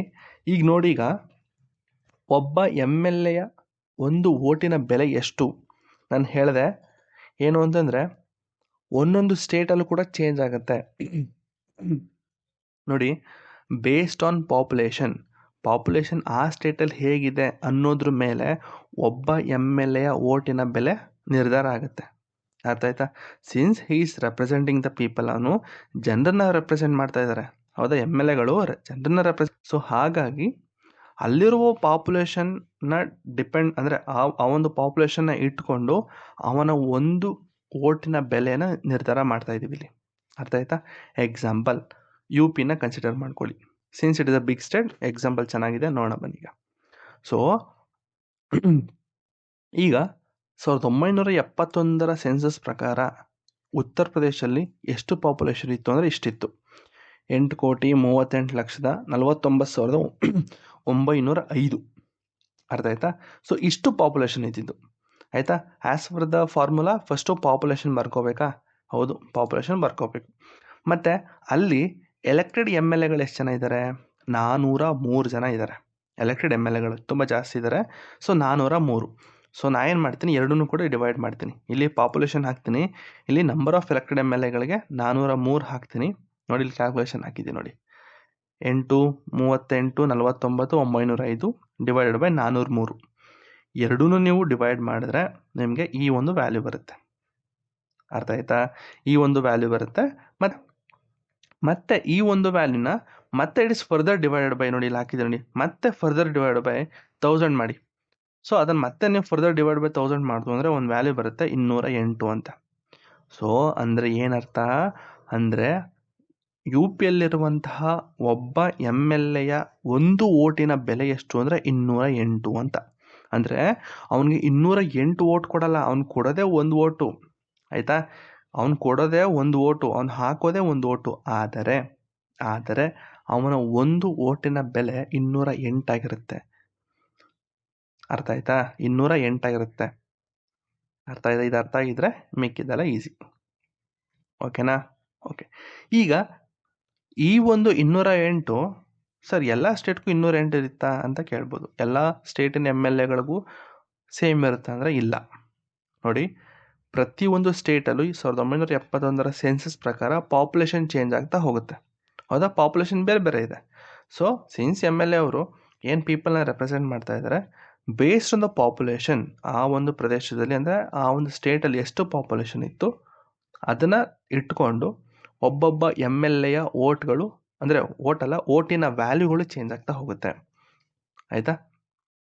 ನೋಡಿ, ನೀವೇನು ಅನ್ಕೋತೀರಾ, ಇದನ್ನು ಹಾಕಿದ್ದೀನಿ, ಅಕಸ್ಮಾತ್ ರಿವಿಷನ್ ಮಾಡ್ತಾ ಇದ್ರೆ ಒಬ್ಬೊಬ್ಬ MLAಗೂ 208 UPಲಿ ಅಂತ ನೀವೇನು ಅನ್ಕೋಬಿಡ್ತೀರಾ. ಸೊ ಆ ಥರ ಅಲ್ಲ, ಒಬ್ಬೊಬ್ಬ MLAಗೂ 208 ಓಟ್ ಇರಲ್ಲ, ಅವರ ಒಂದು ಓಟಿನ ಬೆಲೆ 208 ಆಗಿರುತ್ತೆ ಅಷ್ಟೆ. ಆಯಿತಾ? ಸೊ ಕೆಲವೊಂದ್ಸತಿ MLA ಕ್ಯಾಸ್ಟ್ 208 ಸಪ್ರೇಟ್ ಓಟ್ ಹಾಕ್ತಾರೆ. MLA presses button 208 times vote ಮಾಡ್ಬೇಕಾದ್ರೆ ಬಟನ್ನ 208 ಸತಿ ಹಾಕ್ತಾನೆ, ಹಂಗೆ ಹಿಂಗೆ ಅಂತ ಅನ್ಕೋತೀರ. ಸೊ ಆ ಥರ ಏನೂ ಇಲ್ಲ. ಅಂದರೆ ಅವ್ರು ಹಾಕೋದೇ ಒಂದು ಬ್ಯಾಲೆಟಲ್ಲಿ ಒಂದೇ ಓಟ್ ಹಾಕೋದು, ಆದರೆ ಆ ಒಂದು ಬ್ಯಾಲೆಟ್ ಅಥವಾ ಆ ಒಂದು ಓಟಿನ ಬೆಲೆ 208 ಆಗಿರುತ್ತೆ. ಅದಕ್ಕೆ ನಾವು ಇದನ್ನು ವೆಯ್ಟೆಡ್ ಓಟ್ ಅಂತ ಕರಿತೀವಿ. ಅರ್ಥ ಆಯ್ತಾ? ಸೊ ಬನ್ನಿ ನೋಡೋಣ. ಈಗ ಇನ್ನೊಂದು ಟೇಬಲ್ ಇದೆ, ಈ ಟೇಬಲ್ ನೋಡಿದ ತಕ್ಷಣ ನಿಮ್ಗೆ ಅರ್ಥ ಆಗುತ್ತೆ. ಇಲ್ಲಿ ನೋಡಿ, ಈಗ ನಾನು UP ಇದು ಮಾಡಿದೆ ಅಲ್ವಾ, ಇದೇ ರೀತಿ ಆಂಧ್ರ ಪ್ರದೇಶ, ಅರುಣಾಚಲ ಪ್ರದೇಶ, ಅಸ್ಸಾಮು ಎಲ್ಲ ಇದೆ, ನೋಡ್ಕೊಳ್ಳಿ. ಈಗ ನಾವು ಕರ್ನಾಟಕದ ಮಾಡೋಣ. ಈಗ ಕರ್ನಾಟಕದ ಒಬ್ಬ MLAಯ ಒಂದು ಓಟಿನ ಬೆಲೆ ಎಷ್ಟು ಅನ್ನೋದನ್ನ ಇಲ್ಲಿ ತಿಳ್ಕೊಳ್ಳೋಣ. ಆಯಿತಾ? ಓಕೆ, ಕ್ಯಾಲ್ಸಿ ಬಂತು. ಇಲ್ಲಿ ಕರ್ನಾಟಕ ಇಲ್ಲಿದೆ. ಇಲ್ಲಿದೆ ನೋಡಿ, 13ನೇ ನಂಬರು ಕರ್ನಾಟಕ. ಈಗ ಕರ್ನಾಟಕದಲ್ಲಿ 1971 ಸೆನ್ಸಸ್ ಪ್ರಕಾರ ಇಲ್ಲಿದೆ ನೋಡಿ, 1971 ಸೆನ್ಸಸ್ ಪ್ರಕಾರ ಕರ್ನಾಟಕದಲ್ಲಿ ಪಾಪ್ಯುಲೇಷನ್ ಎಷ್ಟಿತ್ತಪ್ಪ ನೋಡಿ, ಎಷ್ಟಿದು, 2,99,99,014 ಅಂತೆ. ಆಯಿತು, 2,99,299,014 2,92,99,014 ಜನ ಇದ್ರಂತೆ 1971 ಸೆನ್ಸಸ್ ಪ್ರಕಾರ. ಸೊ ಫಾರ್ಮುಲಾ ಪ್ರಕಾರ ಪಾಪ್ಯುಲೇಷನ್ ಡಿವೈಡೆಡ್ ಬೈ, ಈಗ ಅಂದರೆ ವಿಧಾನಸಭೆ ಕ್ಷೇತ್ರದಲ್ಲಿ ಎಷ್ಟು ಜನ ಇದ್ದಾರೆ ಹೇಳ್ತೀರಾ? ನೋಡ್ಬೋದು, ಇಲ್ಲಿ number of state legislative assembly ಸೀಟ್ಗಳು, ಅದು ಕೂಡ ಎಲೆಕ್ಟಿವ್, ಅಂದರೆ ಎಲೆಕ್ಟ್ ಮಾಡಿ ಕಳಿಸಿರೋಂಥದ್ದು ಎಷ್ಟು ಜನ? 224. ಹೌದಾ? 224. 224 ಡಿವೈಡ್ ಮಾಡ್ತು ಅಂತಂದರೆ ನಿಮಗೆ ಎಷ್ಟೊಂದು ವ್ಯಾಲ್ಯೂ ಬರ್ತದೆ. ಮತ್ತೆ ಈ ವ್ಯಾಲ್ಯೂನ ಮತ್ತೆ it is further divided by 1000 ಮಾಡಬೇಕು. 1000ದಲ್ಲಿ ನೀವು ಡಿವೈಡ್ ಮಾಡಬೇಕು. ಡಿವೈಡ್ ಮಾಡಿದ್ರೆ 130.79 ರೌಂಡ್ ಫಿಗರ್ ತೊಗೊಂಡ್ರೆ ನಿಮಗೆ 131 ಬರುತ್ತೆ. ಹಾಗಾದರೆ ಕರ್ನಾಟಕದ ಒಬ್ಬ MLAಯ ವ್ಯಾಲ್ಯೂ, ಅಂದರೆ ಒಬ್ಬ MLA ಓಟಿನ ವ್ಯಾಲ್ಯೂ 131. ಎಲ್ಲಿ ಅದು? ಇಲ್ಲಿ 131. ಅರ್ಥ ಆಯ್ತಾ? ಹಾಗಾದರೆ ಕಂಪ್ಲೀಟ್ ಒಂದು, ಅಂದರೆ ಈಗ ನಮ್ಮ ಸ್ಟೇಟಲ್ಲಿ, ಅಂದರೆ ಈ ಒಂದು ನಮ್ಮ ಕರ್ನಾಟಕದಲ್ಲಿ ಎಲ್ಲ MLAಗಳದ್ದು ಸೇರಿಕೊಂಡ್ರೆ ನಮ್ಮ ಕರ್ನಾಟಕದಿಂದ ಎಷ್ಟು ವ್ಯಾಲ್ಯೂಸ್ ಆಫ್ ವೋಟ್ ಇದೆ ಅಂತಂದರೆ, ನಾರ್ಮಲಾಗಿ ಒಬ್ಬ MLA ಓಟಿನ ಬೆಲೆ ಎಷ್ಟು? 131 ಇಂಟು ಎಷ್ಟು ಜನ ಇದ್ದಾರೆ? 224 ಅಂತ ಹೇಳಿದೆ. ಆಯಿತಾ? ಇಲ್ಲಿ ನೋಡಿ, ಟೇಬಲ್ ಇದೆ, 13ನೇ ನಂಬರ್ ನೋಡಿ, 224 ಎರಡನ್ನೂ ಮಾಡ್ತು ಅಂದರೆ 29,344. ಅಂದರೆ ನಮ್ಮ ಕರ್ನಾಟಕದಿಂದ ಎಲ್ಲ MLAಗಳದ್ದು ಸೇರಿಸಿದ್ರೆ ಟೋಟಲ್ ವ್ಯಾಲ್ಯೂಸ್ ಆಫ್ ವೋಟ್ ಎಷ್ಟು ಬರುತ್ತೆ ಅಂತಂದರೆ 29,344 ಬರ್ತದೆ. ಅರ್ಥ ಆಯ್ತಾ? ಇಷ್ಟೇ. ಇದೇ ರೀತಿ ನೀವೇನಾದರೂ ಬೇರೆ ಬೇರೆ ಸ್ಟೇಟ್ದು ಚೆಕ್ ಮಾಡಬೇಕು ಅಂದರೆ ಈ ಟೇಬಲ್ ಇದೆ ನೋಡಿ, ಈ ಟೇಬಲ್ ಎಲ್ಲ ವ್ಯಾಲ್ಯೂಸ್ ಇದೆ, ನೀವೇ ಬೇಕಾದ್ರೆ ಕ್ಯಾಲ್ಸಿ ಇಟ್ಕೊಂಡು ಚೆಕ್ ಮಾಡ್ಕೊಳ್ಳಿ. ಆಯಿತು, ಈಗ ಇನ್ನೊಂದು ಯಾವ್ದಾದ್ರು ಒಂದು ಎಕ್ಸಾಂಪಲ್ಲು ಮಾಡೋಣ. ಆಯಿತಾ? ನಿಮ್ಗೆ ಕೂಡ ಕನ್ಫ್ಯೂಸ್ ಆಗಬಾರ್ದು. ಯಾವ್ದು ಮಾಡೋಣ? ಈಗ ನಮ್ಮ ಪಕ್ಕದ ರಾಜ್ಯ ಇದು ಕೇರಳ ಮಾಡೋಣ? ಬೇಡ, ತಮಿಳ್ನಾಡು ಮಾಡೋಣ. ಸೊ ತಮಿಳ್ನಾಡ್ದು ಪಾಪ್ಯುಲೇಷನ್ ಎಷ್ಟಿದೆಯಪ್ಪ ಅಲ್ಲಿ? 41, 199, 168. ಆಯಿತಾ? 4,11,99,168 1971 ಸೆನ್ಸಸ್ ಪ್ರಕಾರ. So it is divided by, so ಅಲ್ಲಿ ಎಲೆಕ್ಟೆಡ್ MLAಗಳು ಎಷ್ಟಿದ್ದಾರೆ ಅಂತಂದರೆ 234 ಇದ್ದಾರಂತೆ. 234. ಸೊ ಎರಡನ್ನೂ ಕೂಡ ಡಿವೈಡ್ ಮಾಡಿದೆ, ಮತ್ತು ಯಾವುದೋ ಒಂದು ವ್ಯಾಲ್ಯೂ ಬಂತು, ಮತ್ತೆ ಇದನ್ನು ನಾನು 1000 ಡಿವೈಡ್ ಮಾಡ್ತೀನಿ. ಡಿವೈಡ್ ಮಾಡ್ತು ಅಂತಂದರೆ 176 ಅಂತಂದರೆ ತಮಿಳ್ನಾಡಲ್ಲಿ ಒಬ್ಬ MLAಯ ಒಂದು ಓಟಿನ ಬೆಲೆ 176 ಇರ್ತದೆ. ಅರ್ಥ ಆಯ್ತಾ? ಹಾಗಾದರೆ ಟೋಟಲ್ ಆಗಿ 176. ಟೋಟಲ್ ಆಗಿ ತಮಿಳ್ನಾಡಿಂದ ಫುಲ್ಲು ವ್ಯಾಲ್ಯೂಸ್ ಆಫ್ ವೋಟ್ ಎಷ್ಟು ಬರುತ್ತೆ ಒಂದು ಸ್ಟೇಟಿಂದ ಅಂತಂದರೆ 176 ಇಂಟು 234. ಹೌದಾ? ಒಂದು ಓಟಿನ ಬೆಲೆ 176, ಟೋಟಲ್ ಎಷ್ಟು ಜನ ಇದ್ದಾರೆ 234. ಎರಡನ್ನೂ ನೀವು ಮಲ್ಟಿಪ್ಲೈ ಮಾಡಿದ್ರೆ ಎಷ್ಟು ಬರುತ್ತೆ? 41,184. ಕರೆಕ್ಟಾಗಿ ಬಂದಿದೆಯಾ ನೋಡಿ? 41,184. ಇಷ್ಟೇ ಕಣ್ರಿ. ಅರ್ಥ ಆಯ್ತೇನ್ರಿ? ಅಷ್ಟೇ. ಇದು MLAಗಳದಾಯಿತು. ನೆಕ್ಸ್ಟ್ MP ಗಳದ್ದು ಡಿಸ್ಕಸ್ ಮಾಡ್ತೀನಿ. ಈಗ ಅರ್ಥ ಆಗಿರದೆ ಅನ್ಕೋತೀನಿ ನಿಮಗೆ. ಅರ್ಥ ಆಯ್ತಾ? ಈ ಟೇಬಲ್ ನಿಮಗೆ ತುಂಬ ಇಂಪಾರ್ಟೆಂಟ್ ಇತ್ತು. 31 ಎಲ್ಲ ಸ್ಟೇಟ್ದು ಮತ್ತು UTC ಇದೆ ನೋಡಿ. ಡೆಲ್ಲಿದು ಇದೆ ಮತ್ತು ನಿಮ್ಮ ಪುದುಚೇರಿದು ಇದೆ ನೋಡಿ. ಆಯ್ತಾ? ಕಮ್ಮಿ ಲೀಸ್ಟ್ ಯಾರದಿದೆ ಅಂತಂದರೆ ಸಿಕ್ಕಿಮ್ದು ಕಮ್ಮಿ ಇರೋದು, ಅದನ್ನು ಗೊತ್ತಿರಲಿ. ಅರ್ಥ ಆಯ್ತಾ? ಓಕೆ, ಇದು MLAಗಳದಾಯಿತು. ಸೊ ಹಾಗಾದರೆ MP ಗಳದು ಸರ್, ಈಗ MLAಗಳು ಹೇಳಿದ್ರಿ. ಇನ್ನೊಂದು ಹೇಳ್ಬಿಡ್ತೀನಿ ನೋಡಿ. ವ್ಯಾಲ್ಯೂಸ್ ಆಫ್ ವೋಟು ಪ್ರತಿಯೊಂದು ಸ್ಟೇಟಲ್ಲೂ ಕೂಡ ಚೇಂಜ್ ಆಗುತ್ತೆ, ಸೇಮ್ ಇರೋದಿಲ್ಲ, ಗೊತ್ತಿರಲಿ. ಮತ್ತು ಪ್ರತಿ ವರ್ಷವೂ ಕೂಡ ಚೇಂಜ್ ಆಗುತ್ತೆ. ಯಾಕೆ ಚೇಂಜ್ ಆಗುತ್ತೆ ಸರ್? ಪಾಪ್ಯುಲೇಷನ್ ಸೇಮ್ ಇದೆ ಮತ್ತು ಇದು ಸೇಮ್ ಇದೆ ಅಂತ ನೀವು ಅನ್ಕೋಬೇಡಿ. ಪ್ರತಿ ವರ್ಷದಲ್ಲಿ ಪ್ರತಿ ವರ್ಷ ಅನ್ಕೋತೀನಿ, ಪ್ರತಿ 5 ವರ್ಷಕ್ಕೊಂದ್ಸತಿ ಅನ್ಕೋತೀನಲ್ವಾ, ಈ ಒಂದು number of state legislative assembly ಸೀಟ್ಗಳೇನಾಗುತ್ತೆ ಚೇಂಜ್ ಆಗುತ್ತೆ. ಅಥವಾ ಪ್ರತಿ ವರ್ಷವೂ ಚೇಂಜ್ ಆಗ್ಬೋದು, ಹೇಳೋಕ್ಕಾಗಲ್ಲ. ಕೆಲವೊಬ್ರು ರಾಜೀನಾಮೆ ಕೊಡ್ಬೋದು, ಕೆಲವೊಂದು ಸತಿ ಸೀಟ್ ಫಿಲ್ ಆಗಿರಲ್ಲ, ಸೊ ಒಬ್ರನ್ನ ತೆಗ್ದಾಕಿರ್ಬೋದು. ಸೊ ಏನಾರು ಆಗಿರ್ಬೋದು. ಈ ಒಂದು number of state legislative assembly ಸೀಟ್ಗಳಿರ್ತಾವಲ್ಲ, ಇದು ಕೂಡ ಚೇಂಜ್ ಆಗುತ್ತೆ. ಹಾಗಾಗಿ ವರ್ಷವೂ ಕೂಡ ಇದು ಚೇಂಜ್ ಆಗ್ತಾ ಹೋಗ್ಬೋದು. ಯಾವ್ದು ಹೇಳಿ? Values of vote of each MLA. ನೋಡಿ, ಈ ಒಂದು ಪಾಪ್ಯುಲೇಷನ್ ಸೇಮ್ ಇರುತ್ತೆ, ಪಾಪ್ಯುಲೇಷನ್ ಚೇಂಜ್ ಆಗೋದಿಲ್ಲ.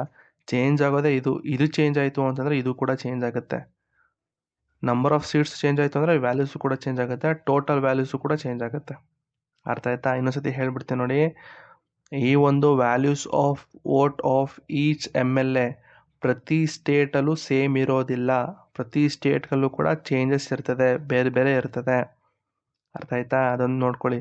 ಸ್ಟೇಟ್ಮೆಂಟಲ್ಲಿ ಕೇಳ್ಬೋದು, values of vote of each MLA is same to all states and UTs ಅಂತ ಕೇಳ್ಬೋದು ಸ್ಟೇಟ್ಮೆಂಟಲ್ಲಿ. ತಪ್ಪು ಅಂತ ಹಾಕಿ. ಯಾಕೆಂತಂದರೆ ಪ್ರತಿ ಸ್ಟೇಟಲ್ಲೂ ಒಬ್ಬೊಬ್ಬ MLA ವೋಟಿನ ಬೆಲೆ ಚೇಂಜ್ ಆಗ್ತಾ ಹೋಗುತ್ತೆ. ನೋಡಿ, ನಮ್ಮ ಕರ್ನಾಟಕದಲ್ಲಿ ಎಷ್ಟಿತ್ತು? 131 ಇತ್ತು. ಆಯಿತಾ? ತಮಿಳ್ನಾಡಿಗೆ ಹೋದೆ 176 ಆಯಿತು. ಅದೇ ನೀವು ಬಿಹಾರಿಗೆ ಬನ್ನಿ 173 ಇದೆ. UPಗೆ ಬನ್ನಿ 208 ಇದೆ. ಅರ್ಥ ಆಯ್ತಾ? ಸೊ ಅಲ್ಲಿಗೇನು ಅರ್ಥ ಆಯಿತು? ಪ್ರತಿ ಸ್ಟೇಟಲ್ಲೂ ಕೂಡ ಚೇಂಜ್ ಆಗುತ್ತೆ. ಸೊ ವ್ಯಾಲ್ಯೂಸು ಚೇಂಜ್ ಆಗುತ್ತೆ, ಒಬ್ಬೊಬ್ಬ MLA ಒಂದು ವೋಟಿನ ಬೆಲೆ ಕೂಡ ಚೇಂಜ್ ಆಗುತ್ತೆ. ಅರ್ಥ ಆಯ್ತಾ? ಈಗ MLAಗಳ ಬಗ್ಗೆ ಆಯಿತು. ಈಗ ಎಲೆಕ್ಟೋರಲ್ ಕಾಲೇಜಲ್ಲಿ MLAಗಳ ಬಗ್ಗೆ ಡಿಸ್ಕಸ್ ಆಯಿತು. ಈಗ MP ಗಳು ಡಿಸ್ಕಸ್ ಮಾಡಬೇಕೀಗ. ಸೊ ಹಾಗಾದರೆ MP ಗಳ ಒಂದು ವೋಟಿನ ಬೆಲೆ ಅವರಲ್ಲೂ ಕೂಡ ಚೇಂಜ್ ಆಗುತ್ತಾ? ನೋಡೋಣ ಬನ್ನಿ. ಸೊ ಈಗ ಒಬ್ಬ MP ಒಂದು ವೋಟಿನ ಬೆಲೆ ಎಷ್ಟು ಅಂತ ಹೇಗೆ ಕ್ಯಾಲ್ಕುಲೇಟ್ ಮಾಡೋದು ಅಂತಂದರೆ ಅದಕ್ಕೂ ಕೂಡ ಒಂದು ಫಾರ್ಮುಲಾ ಕೊಟ್ಟಿದ್ದಾರೆ. ಇಲ್ಲಿ ನೋಡ್ಬೋದು, values of MP's vote is equals to total values of votes of all MLA divided by total elected MPs ಅಂತಂದರೆ, ನಾರ್ಮಲಾಗಿ ಈ ಟೇಬಲಲ್ಲಿ ನೋಡಿ, ಟೋಟಲಾಗಿ 31 ಇದೆಯಲ್ಲಪ್ಪ, ನಿಮ್ಮ ಎಲ್ಲ ಸ್ಟೇಟ್ಸು ಮತ್ತು UTsನು ಕ್ಯಾಲ್ಕುಲೇಟ್ ಮಾಡಿ ಟೋಟಲಾಗಿ ಎಲ್ಲ ಸ್ಟೇಟ್ದು ಎಲ್ಲ MLAಗಳದ್ದು ಎಲ್ಲ ವ್ಯಾಲ್ಯೂಸ್ನ ನೀವು ಕೌಂಟ್ ಮಾಡಿದ್ರೆ ಎಷ್ಟು ಬರುತ್ತೆ? 5,49,000. ನೋಡಿ, 5,49,495 ಬರುತ್ತೆ. ಅರ್ಥ ಆಯ್ತಾ? ಈ ಟೇಬಲ್ ನೋಡಿ, total values of vote of all states and UTs. ಆಯಿತಾ? ಸೊ ಎಲ್ಲ ವ್ಯಾಲ್ಯೂಸ್ನು ನೀವು ಕ್ಯಾಲ್ಕುಲೇಟ್ ಮಾಡಿ, ಅಂದರೆ ಅಡಿಷನ್ ಮಾಡಿದ್ರೆ ನಿಮಗೆ ಟೋಟಲಾಗಿ 5,49,495 ಬರುತ್ತೆ. ಅರ್ಥ ಆಯ್ತಾ? ಸೊ ಇದನ್ನ ಎತ್ಕೋಬೇಕು. ಇದನ್ನ ಎತ್ಕೊಂಡು ಇಲ್ಲಿ ಹಾಕಿ ನ್ಯೂಮರೇಟರ್ಲಿ. Total values of vote of all MLA ಇಲ್ಲಿ ಇದೆಯಲ್ಲ, ಇದೆ ಯಾವುದಿದು 5,49,000 ಇದೆಯಲ್ಲ. ಸೊ ಇದನ್ನು ಇಲ್ಲಿ ಹಾಕಬೇಕು, total values of all votes of MLA. ಮತ್ತು ಟೋಟಲ್ ಎಲೆಕ್ಟೆಡ್ MPಗಳು, ಅಂದರೆ ನಾರ್ಮಲಾಗಿ ಲೋಕಸಭಾ ಮತ್ತು ರಾಜ್ಯಸಭಾದಲ್ಲಿ ಎರಡೂ ಹೌಸ್ಗಳಿಂದ ಎಲೆಕ್ಟೆಡ್ ರೆಪ್ರೆಸೆಂಟೇಟಿವ್ಸ್ ಎಷ್ಟು ಜನ ಇದ್ದಾರೆ. ಆಯಿತಾ? ಇಲ್ಲಿ ನೋಡೋದಾದರೆ ನೋಡಿ, ಲೋಕಸಭಾದಲ್ಲಿ ಎಷ್ಟು ಜನ ಇದ್ದಾರಪ್ಪ? ಈಗ ಸದ್ಯಕ್ಕೆ 543 ಇದ್ದಾರೆ. ರಾಜ್ಯಸಭೆಯಲ್ಲಿ 233 ಇದ್ದಾರೆ. ಸೊ ಟೋಟಲ್ ಆಗಿ ಆ್ಯಡ್ ಮಾಡಿದ್ರೆ 776 ಇದ್ದಾರೆ. ಬನ್ನಿ ನಾವೇ ಕ್ಯಾಲ್ಸಿಲಿ ಹಾಕೋಣ ಬನ್ನಿ. ಯಾಕೆ ಸುಮ್ಮನೆ ಇಲ್ಲಿರೋ ವ್ಯಾಲ್ಯೂನ ಡಿಸ್ಕಸ್ ಮಾಡೋಕ್ಕಿಂತ ನಾವೇ ಒಂದ್ಸತಿ ಸಾಲ್ವ್ ಮಾಡೋಣ. ಸೊ ಫಾರ್ಮುಲಾ ಪ್ರಕಾರ ಏನಪ್ಪ, total values of votes of all MLA, total values of votes of all MLA ಎಷ್ಟಾಗಿದೆ, ಎಷ್ಟೋ ಇತ್ತಲ್ಲ ಇಲ್ಲಿ, 5,49,495. ಹೌದಾ, ಇದೇ ವ್ಯಾಲ್ಯೂ ತಾನೆ? Okay, this value divided by ಈ ಲೋಕಸಭಾ ಮತ್ತು ರಾಜ್ಯಸಭೆಯಲ್ಲಿರುವಂತಹ ಟೋಟಲ್ ಮೆಂಬರ್ಸ್ ಎಷ್ಟು ಜನ ಇದ್ದಾರೆ, 776. ಸೊ ಎರಡನ್ನೂ ಕೂಡ ನೀವು ಡಿವೈಡ್ ಮಾಡಿದ್ರೆ ಒಂದು ವ್ಯಾಲ್ಯೂ ಬರುತ್ತೆ 708 ಅಂತ. ಅಂತಂದರೆ ಒಬ್ಬ MP ಯ ಒಂದು ಓಟಿನ ಬೆಲೆ 708 ಅಂತ ಅರ್ಥ ಆಯಿತಾ. ಸೊ ಇಲ್ಲಿ ನಾನು ಆ್ಯಸ್ ಪರ್ ದ ಕರೆಂಟ್ ಇದನ್ನ ಇಟ್ಕೊಂಡು ನಾನು ಮಾಡಿದೆ. ಇದು ಸಿನ್ಸ್ ನೋಡಿ, ಈಗ ಇಲ್ಲಿ 708 ಇದೆ, ಇಲ್ಲಿ 700 ಹಾಕಿದ್ದೀನಿ ಸರ್, ಬೇರೆ ಬೇರೆ ಹಾಕ್ಬಿಟ್ಟಿದ್ದೀರಾ, ತಪ್ಪು ಹಾಕಿದ್ದೀರಾ ಅಂತ ತಿಳ್ಕೊಬೇಡಿ. ಪ್ರತಿ ವರ್ಷ ನಾನು ಹೇಳ್ದಂಗೆ ಅಲ್ಲಿರೋ MP, ನಾರ್ಮಲ್ ಎಲೆಕ್ಟೆಡ್ MPಗಳಿರ್ತಾರೆ ನೋಡಿ, ಅದು ಕೂಡ ಚೇಂಜ್ ಆಗೋ ಕಾರಣ ಈ ಒಂದು ವ್ಯಾಲ್ಯೂಸ್ಗಳು ಕೂಡ ಚೇಂಜ್ ಆಗುತ್ತೆ ಆಯಿತಾ. ಸೊ ಹಾಗಾಗಿ ಸದ್ಯಕ್ಕೆ ಈ ವ್ಯಾಲ್ಯೂ ಬೇಡ, ನನಗೆ ಈ 700 ಅನ್ನೋ ವ್ಯಾಲ್ಯೂನ ತಗೋಣ ಆಯಿತಾ. ಇದು ಕರೆಂಟ್ ಡೇಟಾ ಆಯಿತಾ, ಆ್ಯಸ್ ಪರ್ ದ 2022 ಎಲೆಕ್ಷನ್ ಆಯಿತು ನೋಡಿ, ಅದರ ಡೇಟಾ ತಗೊಂಡು ನೀನು ಹಾಕಿದ್ದೀನಿ ಇಲ್ಲಿ ಆಯಿತಾ. 700 ಇದೆ ಅಂತ ತಿಳ್ಕೊಳ್ಳಿ ಆಯಿತಾ. ಸೊ ನಾನು ಫಾರ್ಮುಲಾ ಹಾಕ್ತೆ, ಟೋಟಲ್ MLAಗಳು ಎಲ್ಲ ಸ್ಟೇಟು ಎಲ್ಲ UTಗಳದ್ದು ಎಲ್ಲ MLAಗಳ ಓಟಿನ ವ್ಯಾಲ್ಯೂನ ತಗೊಂಡು ಡಿವೈಡೆಡ್ ಬೈ ನಂಬರ್ ಆಫ್ MPಗಳು ಎಷ್ಟು ಜನ ಇದ್ದಾರೆ ರಾಜ್ಯಸಭಾ ಮತ್ತು ಲೋಕಸಭಾದಲ್ಲಿ ಅಂತ ಎರಡನ್ನೂ ತೊಗೊಂಡು ಡಿವೈಡ್ ಮಾಡಿದೆ. ನನಗೆ ಅಪ್ರಾಕ್ಸಿಮೇಟಾಗಿ 700 ಬಂತು. ಅಂತಂದರೆ ಏನರ್ಥ, ಒಬ್ಬ MP ಯ ಒಂದು ಬ್ಯಾಲೆಟ್ ಓಟಿನ ಬೆಲೆ ಎಷ್ಟು ಅಂತಂದರೆ 700 ಅಂತ ಅರ್ಥ ಆಯ್ತಾ. ಸೊ ಯಾಕೆ ಈ ಒಂದು MP MLAಗಳನ್ನ ಕನ್ಸಿಡರ್ ಮಾಡಿದ್ದಾರೆ?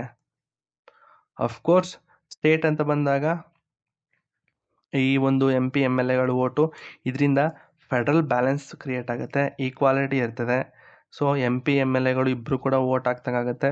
ಮತ್ತು MPಗಳು ಮತ್ತು MP ಆಫ್ ರಾಜ್ಯಸಭಾ ಮತ್ತು MP ಆಫ್ ಲೋಕಸಭಾ ಇಬ್ಬರಲ್ಲೂ ಕೂಡ ಒಂದು ಈಕ್ವಾಲಿಟಿ ಇರಬೇಕು, ಹೌದಾ. ಸೊ ಇಲ್ಲಿ ನಾನು ಅಪ್ಪರ್ ಹೌಸು ಅಥವಾ ನನ್ನಲ್ಲಿ ಜಾಸ್ತಿ ಪವರ್ ಇದೆ, ನಿನ್ನಲ್ಲಿ ಜಾಸ್ತಿ ಪವರ್ ಇಲ್ಲ ಅಂತ ಯಾವುದೇ ಕಾರಣಕ್ಕೂ ಅವರಲ್ಲಿ ಭೇದ ಭಾವ ಇರಬಾರ್ದು ಅಂತ ಹೇಳಿ ಇಲ್ಲೇನು ಮಾಡಿದ್ದಾರೆ ಅಂತಂದರೆ, MP ಆಫ್ ರಾಜ್ಯಸಭಾ ಆಗಿರ್ಬೋದು, MP ಆಫ್ ಲೋಕಸಭಾ ಆಗಿರ್ಬೋದು, ಇಬ್ಬರು ಬಂದು ಓಟ್ ಹಾಕಿದ್ರು ಕೂಡ ಅವರ ಒಂದು ಓಟಿನ ಬೆಲೆ 700 ಆಗಿರುತ್ತೆ. ಸಿನ್ಸ್ ನೋಡಿ, ಈ ಫಾರ್ಮುಲಾದಲ್ಲಿ ನಾವು ಏನು ಹಾಕಿದ್ವಿ, ಟೋಟಲ್ MP ಅಂತ ಹಾಕಿದ್ವಿ. ಅಂತಂದರೆ ಲೋಕಸಭಾ ಮತ್ತು ರಾಜ್ಯಸಭಾ ಇಬ್ಬರದು ನಾವು ಕ್ಯಾಲ್ಕುಲೇಟ್ ಮಾಡಿ 543 ಮತ್ತು 233 ಇಬ್ಬರದು ಆ್ಯಡ್ ಮಾಡಿ ನಮಗೆ 776 ಬಂತು. ಎರಡೂ ಇಟ್ಕೊಂಡು ನಾವು ಸಾಲ್ವ್ ಮಾಡಿದಾಗ ಒಂದು ವ್ಯಾಲ್ಯೂ ಬಂತು. ಹಾಗಾಗಿ ನಿಮ್ಮ ರಾಜ್ಯಸಭೆ MP ಆಗಿರ್ಬೋದು ಅಥವಾ ಲೋಕಸಭೆ MP ಆಗಿರ್ಬೋದು, ಇಬ್ಬರದು ಕೂಡ ಒಂದು ಓಟಿನ ಬೆಲೆ ಎಷ್ಟು ಅಂತ ಕೇಳಿದರೆ 700 ಆಗಿರುತ್ತೆ. ಅವರಿಬ್ಬರಿಗೂ ಬೇರೆ ಬೇರೆ ಇರೋದಿಲ್ಲ. MLAಗಳು ಬೇರೆ ಬೇರೆ ಇತ್ತು, ಆ ಸ್ಟೇಟಲ್ಲಿ ಎಷ್ಟೆಷ್ಟು ಪಾಪ್ಯುಲೇಷನ್ ಇತ್ತೋ ಆ ಪಾಪ್ಯುಲೇಷನ್ ಮೇಲೆ ಆ ಒಂದು ವ್ಯಾಲ್ಯೂಸ್ಗಳು ಡಿಟರ್ಮೈನ್ ಮಾಡ್ಬೋದಾಗಿತ್ತು. ಬಟ್ ಇಲ್ಲಿ ಆ ಥರ ಇಲ್ಲ, ಇಬ್ಬರಿಗೂ ಕೂಡ ಸೇಮ್ ಇರುತ್ತೆ. ಅರ್ಥ ಆಯ್ತಾ? ಓಕೆ, ಈಗ ಇಲ್ಲಿಂದ ಮೇನ್ ಶುರು ಆಗುತ್ತೆ. ಇಷ್ಟು MP ಮತ್ತು MLAಗಳ ಬಗ್ಗೆ ಡಿಸ್ಕಸ್ ಆಯಿತು. ಈಗಾಗಲೇ ಹೇಳಿದೆ ಯಾಕೆ ಸರ್ ಇಷ್ಟೊಂದು ವ್ಯಾಲ್ಯೂಸ್ ಕೊಡ್ತಾ ಇದ್ದಾರೆ ಅಂದರೆ, ಅಫ್ಕೋರ್ಸ್ MP MLA ಒಂದು ಸ್ಪೆಷಲ್ ಆಫೀಸ್ ಇದು. ಸೊ ಹಾಗಾಗಿ ಅವ್ರಿಗೊಂದು ಏನಾದ್ರು ಒಂದು ಸ್ಪೆಷಲ್ ಪ್ರೊವಿಷನ್ಸ್ ಕೊಡಬೇಕಾಗಿತ್ತು, ಅದಕ್ಕೆ ಕೊಟ್ಟಿದ್ದಾರೆ ಆಯಿತಾ. ಒಂದು ಓಟಿನ ಬೆಲೆ ನಾರ್ಮಲ್ ಪೀಪಲ್ಗೂ ಕೂಡ ಅವರು ಕೂಡ ಒಂದು ಡಿಫ್ರೆನ್ಸ್ ಇರಬೇಕಲ್ಲಪ್ಪ. ಸೊ ಹಾಗಾಗಿ ಓಕೆನಾ. ಓಕೆ, ಈಗ ಎಲೆಕ್ಷನ್ ಹೇಗಾಗುತ್ತೆ, ಸಿನ್ಸ್ ಈಗ ನಾವು ಕ್ಯಾಲ್ಕುಲೇಟ್ ಮಾಡಿದ್ವಿ ಏನಂತ ಅಂತಂದರೆ, ಒಂದು MLA ಅಥವಾ ಒಂದು MP ಯ ಒಂದು ಓಟಿನ ಬೆಲೆಗಳು ಎಷ್ಟಾಗುತ್ತೆ ಅನ್ನೋದೆಲ್ಲ ಚೆಕ್ ಮಾಡೋದು. ಹಾಗಾದರೆ ಎಲೆಕ್ಷನ್ ಹೇಗಾಗುತ್ತೆ, ನಾನು ಸ್ಟಾರ್ಟಿಂಗ್ ಇದನ್ನು ಹೇಳಿದ್ನಾ ಇಲ್ವಾ, ಬಿಡಿ. ಎಲೆಕ್ಷನ್ ಹೇಗಾಗುತ್ತೆ ಅಂತಂದರೆ, proportional representation in single transferable vote red ಬ್ಯಾಲೆಟಲ್ಲಿ ಆಗುತ್ತೆ. ಅಫ್ಕೋರ್ಸ್ ಇದು ನಿಮಗೆ ಅಬ್ಸಲ್ಯೂಟ್ ಮೆಜಾರಿಟಿ ಸ್ಟಾರ್ಟಿಂಗ್ ಕ್ಲಾಸಲ್ಲಿ ಹೇಳಿದೆ. ಟೈಪ್ಸ್ ಆಫ್ ಮೆಜಾರಿಟಿ ಬಗ್ಗೆ ಹೇಳಬೇಕಾದ್ರೆ ನಾನು ಹೇಳಿದ್ದೀನಿ, ಇದನ್ನು ಅದಕ್ಕೂ ಕೂಡ ಸಪ್ರೇಟ್ ವಿಡಿಯೋ ಮಾಡಿ ಕೂಡ ಹಾಕಿದ್ದೀನಿ. ಸೊ ಮತ್ತೆ ಕೇಳಬಾರ್ದು. ಈಗ ಪ್ರಪೋರ್ಷನಲ್ ರೆಪ್ರೆಸೆಂಟೇಷನ್ ಅಂತಂದ್ರೆ ಏನು ಫಸ್ಟ್ ನೋಡೋಣ. ಈಗ ನಿಮ್ಗೆ ಗೊತ್ತಾಯಿತು ಎಲೆಕ್ಷನ್ ಆಫ್ ಪ್ರೆಸಿಡೆಂಟ್ ಹೇಗಾಗುತ್ತೆ ಅಂತಂದರೆ, ನಿಮ್ಮ ಪ್ರಪೋರ್ಷನಲ್ ರೆಪ್ರೆಸೆಂಟೇಷನ್ ಅನ್ನೋ ಒಂದು ಮೆಥಡಿಂದ ಆಗುತ್ತೆ. ಅದು ಕೂಡ ಸಿಂಗಲ್ ಟ್ರಾನ್ಸ್ಫರಬಲ್ ವೋಟ್ ಅಂತ ಹೇಳಿದೆ. ಬನ್ನಿ ನೋಡೋಣ. ಈಗ ಒಂದು ಚಿಕ್ಕ ಒಂದು ಎಕ್ಸಾಂಪಲ್ ಕೊಟ್ಟಿದ್ದೀನಿ. ಏನು ಅಂತಂದರೆ ನೋಡಿ, idea in one line. Okay, idea ಏನು ಅಂತಂದರೆ, winner should be acceptable to the most people, not just slightly more than others. See, ಒಬ್ಬ ವಿನ್ನರ್ ಅಂತ ಹೇಳಬೇಕು ಅಂತಂದರೆ ಮೆಜಾರಿಟಿ ಅವನ್ನ ಜಾಸ್ತಿ ಜನ ಲೈಕ್ ಮಾಡಬೇಕು. ಅರ್ಥ ಆಯ್ತಾ? ಈಗ ಸಿ, ಮೆಜಾರಿಟಿ ಅಂತಂದ್ರೆ ಏನು? ಈಗ 10ಕ್ಕೆ ಮೆಜಾರಿಟಿ ಎಷ್ಟಪ್ಪ? 6 ಇರುತ್ತೆ. ಆಯಿತಾ? ಸೊ 5ಕ್ಕೆ ಮೆಜಾರಿಟಿ ಎಷ್ಟು ಅಂದರೆ 3 ಇರ್ತದೆ. 2.5 ಅಲ್ಲ, 2.5 ಅಂತಂದರೆ 50, ಮಿನಿಮಮ್ 3 ಇರಲೇಬೇಕು. 3 ಇತ್ತು ಅಂದರೆ ಮೆಜಾರಿಟಿ ಅಂತ ಹೇಳ್ತೀವಿ. ಸೊ ಅದೇ ರೀತಿ 100ಕ್ಕೆ ಮೆಜಾರಿಟಿ ಹೇಳಿ ಅಂತಂದರೆ 51 ಅಂತ ಹೇಳ್ತಾರೆ. 50 ಅಂತಂದರೆ ಅರ್ಧ ಅರ್ಧ ಆಗುತ್ತೆ. 51, 50% ಪ್ಲಸ್ 1 ಇರಬೇಕು. ಹೌದಾ? ಓಕೆ. ಸೊ ಅದಕ್ಕೆ ಮೆಜಾರಿಟಿ ಅಂತ ಹೇಳ್ತೀವಿ. ಕೆಲವೊಂದ್ಸತಿ ಏನಾಗುತ್ತೆ, ಮೆಜಾರಿಟಿ ಇಲ್ಲ. ಇಲ್ಲಿ ಹಾಕಿದ್ದೀನಿ ನೋಡಿ, ಎಕ್ಸಾಂಪಲ್ ಇಲ್ಲಿ ಹಾಕಿದ್ದೀನಿ. ಇಲ್ಲಿ ಒಂದು ಕ್ಲಾಸ್ ರೂಮ್ ಎಕ್ಸಾಂಪಲ್ ಇದೆ. ಇಲ್ಲಿ ಈಗ 10 ಜನ ಕ್ಲಾಸ್ ಸ್ಟೂಡೆಂಟ್ಸ್ ಇರ್ತಾರೆ. ಒಂದು ಕ್ಲಾಸಲ್ಲಿ 10 ಜನ ಸ್ಟೂಡೆಂಟ್ಸ್ ಇರ್ತಾರೆ. ಇಲ್ಲಿ ಒಬ್ಬ ಕ್ಲಾಸ್ ಮಾನಿಟರ್ನ ಸೆಲೆಕ್ಟ್ ಮಾಡಬೇಕಾಗ್ತದೆ. ಸೊ ಅಫ್ಕೋರ್ಸ್ ಟೀಚರ್ಸು ಬಂದು ಒಂದು ಎಲೆಕ್ಷನ್ನ ಮಾಡ್ತಾರೆ. ಬನ್ನಿ, ನಿಮ್ಮ ಇಷ್ಟವಾದಂತಹ ಕ್ಲಾಸ್ ಮಾನಿಟರ್ ನೀವೇ ಸೆಲೆಕ್ಟ್ ಮಾಡ್ಕೊಳ್ಳಿ ಅಂತ ಹೇಳಿ ಒಂದು ಚೀಟಿಲ್ಲಿ ನಿಮ್ಮ ಹೆಸರು, ಅಂದರೆ ಯಾರನ್ನ ಗೆಲ್ಲಿಸ್ಬೇಕು ಅವ್ರ ಹೆಸರನ್ನ ಬರ್ಕೊಂಡು ಬನ್ನಿ ಅಂತ ಹೇಳ್ತಾರೆ. ನೆಕ್ಸ್ಟು ಅಲ್ಲೇನಾಗುತ್ತೆ ಅಂತಂದರೆ ಹುಡುಗರು ಬರ್ತಾರೆ. ABC ಅನ್ನೋ ಒಂದು 3 ಸ್ಟೂಡೆಂಟ್ಸ್ ಇರ್ತಾರೆ, ಎಲೆಕ್ಷನ್ ನಿಂತಿರ್ತಾರೆ. ಸೊ ಎಲ್ಲ ಹುಡುಗರು ಬಂದು ಈ ಒಂದು 3 ಜನಕ್ಕೆ ವೋಟ್ ಹಾಕ್ತಾರೆ. ಆ ವೋಟ್ನಲ್ಲಿ ಏನಾಗುತ್ತೆ ಅಂತಂದರೆ ಎಗೆ 4 ಜನ ವೋಟ್ ಹಾಕ್ತಾರೆ, ಬಿಗೆ 3 ಜನ ವೋಟ್ ಹಾಕ್ತಾರೆ, ಸಿಗೆ 3 ಜನ ವೋಟ್ ಹಾಕ್ತಾರೆ. ಅರ್ಥ ಆಯ್ತಾ? ಸೊ ಇಲ್ಲಿ ನಾವೇನಾದ್ರು ಜಸ್ಟ್ ಒಂದು ಸಿಂಪಲ್ ಮೆಜಾರಿಟಿ ಅನ್ನೋ ರೀತಿ ತೊಗೊಂಡ್ರೆ, ಜಸ್ಟ್ ಒಂದು ಸಿಂಪಲ್ ಕಾಮನ್ ಸೆನ್ಸ್ ಅಥವಾ ಕಾಮನ್ ನಾಲೆಡ್ಜ್ ಇಟ್ಕೊಂಡು ಯಾರು ಗೆದ್ರಪ್ಪ ಅಂತ ಹೇಳಿದ್ರೆ ಏನಂತ ಹೇಳ್ತೀರಾ? ಅಫ್ಕೋರ್ಸ್ ಎ ಗೆದ್ರು ಅಂತ ಹೇಳ್ತೀರಾ. ಅಫ್ಕೋರ್ಸ್ ಅವನಿಗೆ ಸರ್ 1 ವೋಟ್ ಜಾಸ್ತಿ ಇದೆ, ಇಬ್ರಿಗಿಂತನೂ 1 ವೋಟ್ ಜಾಸ್ತಿ ಇದೆ ಅಂತ ಹೇಳ್ತೀರಾ. ಹೌದಾ? ಸೊ ಬಟ್ ಇಲ್ಲೇನಾಗುತ್ತೆ ಅಂತಂದರೆ ಎ ವಿನ್ಸ್ ಓನ್ಲಿ 4/10 ಸಪೋರ್ಟ್. ಅಂದರೆ 10 ಜನದಲ್ಲಿ ಬರೀ 4 ಜನರ ಸಪೋರ್ಟಿಂದ ಮಾತ್ರ ಗೆದ್ದಿದ್ದಾನೆ. ಅಂತಂದರೆ ಇನ್ನೊಂದು ಥರ ಯೋಚನೆ ಮಾಡೋದಾದರೆ ಇನ್ನೂ 6 ಜನ ಇದ್ದಾರೆ. 6 ಜನಕ್ಕೆ ಎ ಬೇಡ ಅಂತ ಹಾಕಿದ್ದಾರೆ. ಅರ್ಥ ಆಯ್ತಾ? ಸೊ ಓಕೆ, 4 ಜನ ವೋಟ್ ಹಾಕಿದ್ದಾರೆ, okay. But still majority of the students does not like A. Majority of students A ಬೇಡ ಅಂತ ಹಾಕಿದ್ದಾರೆ, ಎ ಬದಲು ಬಿ ಆ್ಯಂಡ್ ಸಿಗೆ ಹಾಕಿದ್ದಾರೆ. ಸೊ ಇದು ಫೇರ್ ಎನಫಾ? No, it is not a fair. Affair ಅಲ್ಲ ಗುರು, ಇಟ್ಸ್ ನಾಟ್ ಫೇರ್. ಆಯಿತಾ? ದಟ್ಸ್ ನಾಟ್ ಫೇರ್ ಅಷ್ಟೇ. ಸೊ ಇದು ತಪ್ಪಾಗುತ್ತೆ. ಸೊ ಸಿನ್ಸ್ ಪ್ರೆಸಿಡೆಂಟ್ ಅನ್ನೋದು ತುಂಬ ಇಂಪಾರ್ಟೆಂಟ್ ಪೋಸ್ಟ್ ಆಗಿರೋ ಕಾರಣ ಈ ಥರ ನಾವು ಸಿಂಪಲ್ ಮೆಜಾರಿಟಿ ಇಟ್ಕೊಂಡು ಮಾಡಿದ್ರೆ ತಪ್ಪಾಗುತ್ತೆ. ಹೌದಾ? ಈಗ ನಮ್ಮ ಪ್ರೆಸಿಡೆಂಟ್ಗೆ ಯಾರೋ ಒಬ್ಬರಿಗೆ 4 ಬಂತು, 4 ವೋಟಲ್ಲಿ ಗೆದ್ದಿದ್ದಾರೆ ಅಂತಂದರೆ ಮೆಜಾರಿಟಿ ಆಫ್ ದ ಪೀಪಲ್ ಅಥವಾ ಮೆಜಾರಿಟಿ ಆಫ್ MP MLAಗಳಿಗೆ ಅವ್ರು ಬೇಡ ಅಂತ ಹಾಕಿರ್ಬೋದು. ಅರ್ಥ ಆಯ್ತಾ? ಸೊ ನಾವು ಇಲ್ಲಿ ಈ ಒಂದು ಪ್ರೆಸಿಡೆಂಟ್ ಎಲೆಕ್ಷನ್ಲಿ ಈ ಒಂದು ಮೆಥಡ್ನ ನಾವು ಯೂಸ್ ಮಾಡೋಕ್ಕಾಗಲ್ಲ. ಸೊ ಪ್ರಪೋರ್ಷನಲ್ ರೆಪ್ರೆಸೆಂಟೇಷನ್ ಏನು ಕೇಳುತ್ತೆ ಅಂತಂದರೆ, ಒಬ್ಬ ಮಾನಿಟರ್ ನೀವು ಸೆಲೆಕ್ಟ್ ಮಾಡ್ತಾ ಇದ್ದೀರಾ ಅಥವಾ ಕ್ಲಾಸ್ ಲೀಡರ್ನ ಸೆಲೆಕ್ಟ್ ಮಾಡ್ತಾ ಇದ್ದೀರಾ ಅಂತಂದರೆ ಅಫ್ಕೋರ್ಸ್ ಅವನಿಗೆ ಮೋಸ್ಟ್ ಸ್ಟೂಡೆಂಟ್ಸು ಅಕ್ಸೆಪ್ಟ್ ಆಗೋ ರೀತಿ ಇರಬೇಕು. ಅಂದರೆ ಮೋಸ್ಟ್ ಸ್ಟೂಡೆಂಟ್ಸು ಅವನ್ನ ಅಕ್ಸೆಪ್ಟ್ ಮಾಡಬೇಕು. ಓಕೆ, ಅವನು ಚೆನ್ನಾಗಿ ಮಾಡ್ತಾನೆ, ಅವನು ನಾವು ಗೆಲ್ಸೋಣ ಅನ್ನೋ ರೀತಿ ಇರಬೇಕು. Even not the first choice. ನೋಡಿ, ಅವನು ಅವರ ಒಂದು ಫಸ್ಟ್ ಚಾಯ್ಸ್ ಆಗಿಲ್ಲದೆ ಇದ್ರೂ ಕೂಡ ಅವನಿಗೆ ಏನಿದೆ ಫಸ್ಟ್ ಚಾಯ್ಸ್ ಮುಂದೆ ಹೇಳ್ತೀನಿ, ಫಸ್ಟ್ ಚಾಯ್ಸ್ ಆಗಿಲ್ಲದೆ ಕೂಡ ಅವನ್ನ ಅಕ್ಸೆಪ್ಟ್ ಮಾಡೋ ರೀತಿ ಇರಬೇಕು. ಮೇ ಬಿ ಅವರ ಸೆಕೆಂಡ್ ಚಾಯ್ಸ್ ಕೂಡ ಆಗಿರ್ಬೋದು. ಆಯಿತಾ? ಮುಂದೆ ಹೇಳ್ತೀನಿ, ಫಸ್ಟ್ ಚಾಯ್ಸ್ ಅಂದ್ರೆ ಏನು, ಸೆಕೆಂಡ್ ಚಾಯ್ಸ್ ಮುಂದೆ ಹೇಳ್ತೀನಿ, ತಲೆ ಕೆಡ್ಸ್ಕೊಬೇಡಿ. ಸೊ ಪ್ರಪೋರ್ಷನಲ್ ರೆಪ್ರೆಸೆಂಟೇಷನ್ ಅಂತ ಬ್ರಾಡರ್ ಅಕ್ಸೆಪ್ಟಬಿಲಿಟಿ ಇರಬೇಕು. ಬರೀ ನ್ಯಾರೋ ವಿನ್ ಅಲ್ಲ, ಸಿಂಪಲ್ ಮೆಜಾರಿಟಿಯಿಂದ ಅವನಕ್ಕಿಂತ 1 ವೋಟ್ ಸಿಕ್ತು ಅಂತ ಗೆಲ್ಬಿಡೋದು ಆ ಥರ ಅಲ್ಲ. ಸೊ ಮೆಜಾರಿಟಿ ಅವನ್ನ ಅಕ್ಸೆಪ್ಟ್ ಮಾಡೋ ರೀತಿ ಇರಬೇಕು.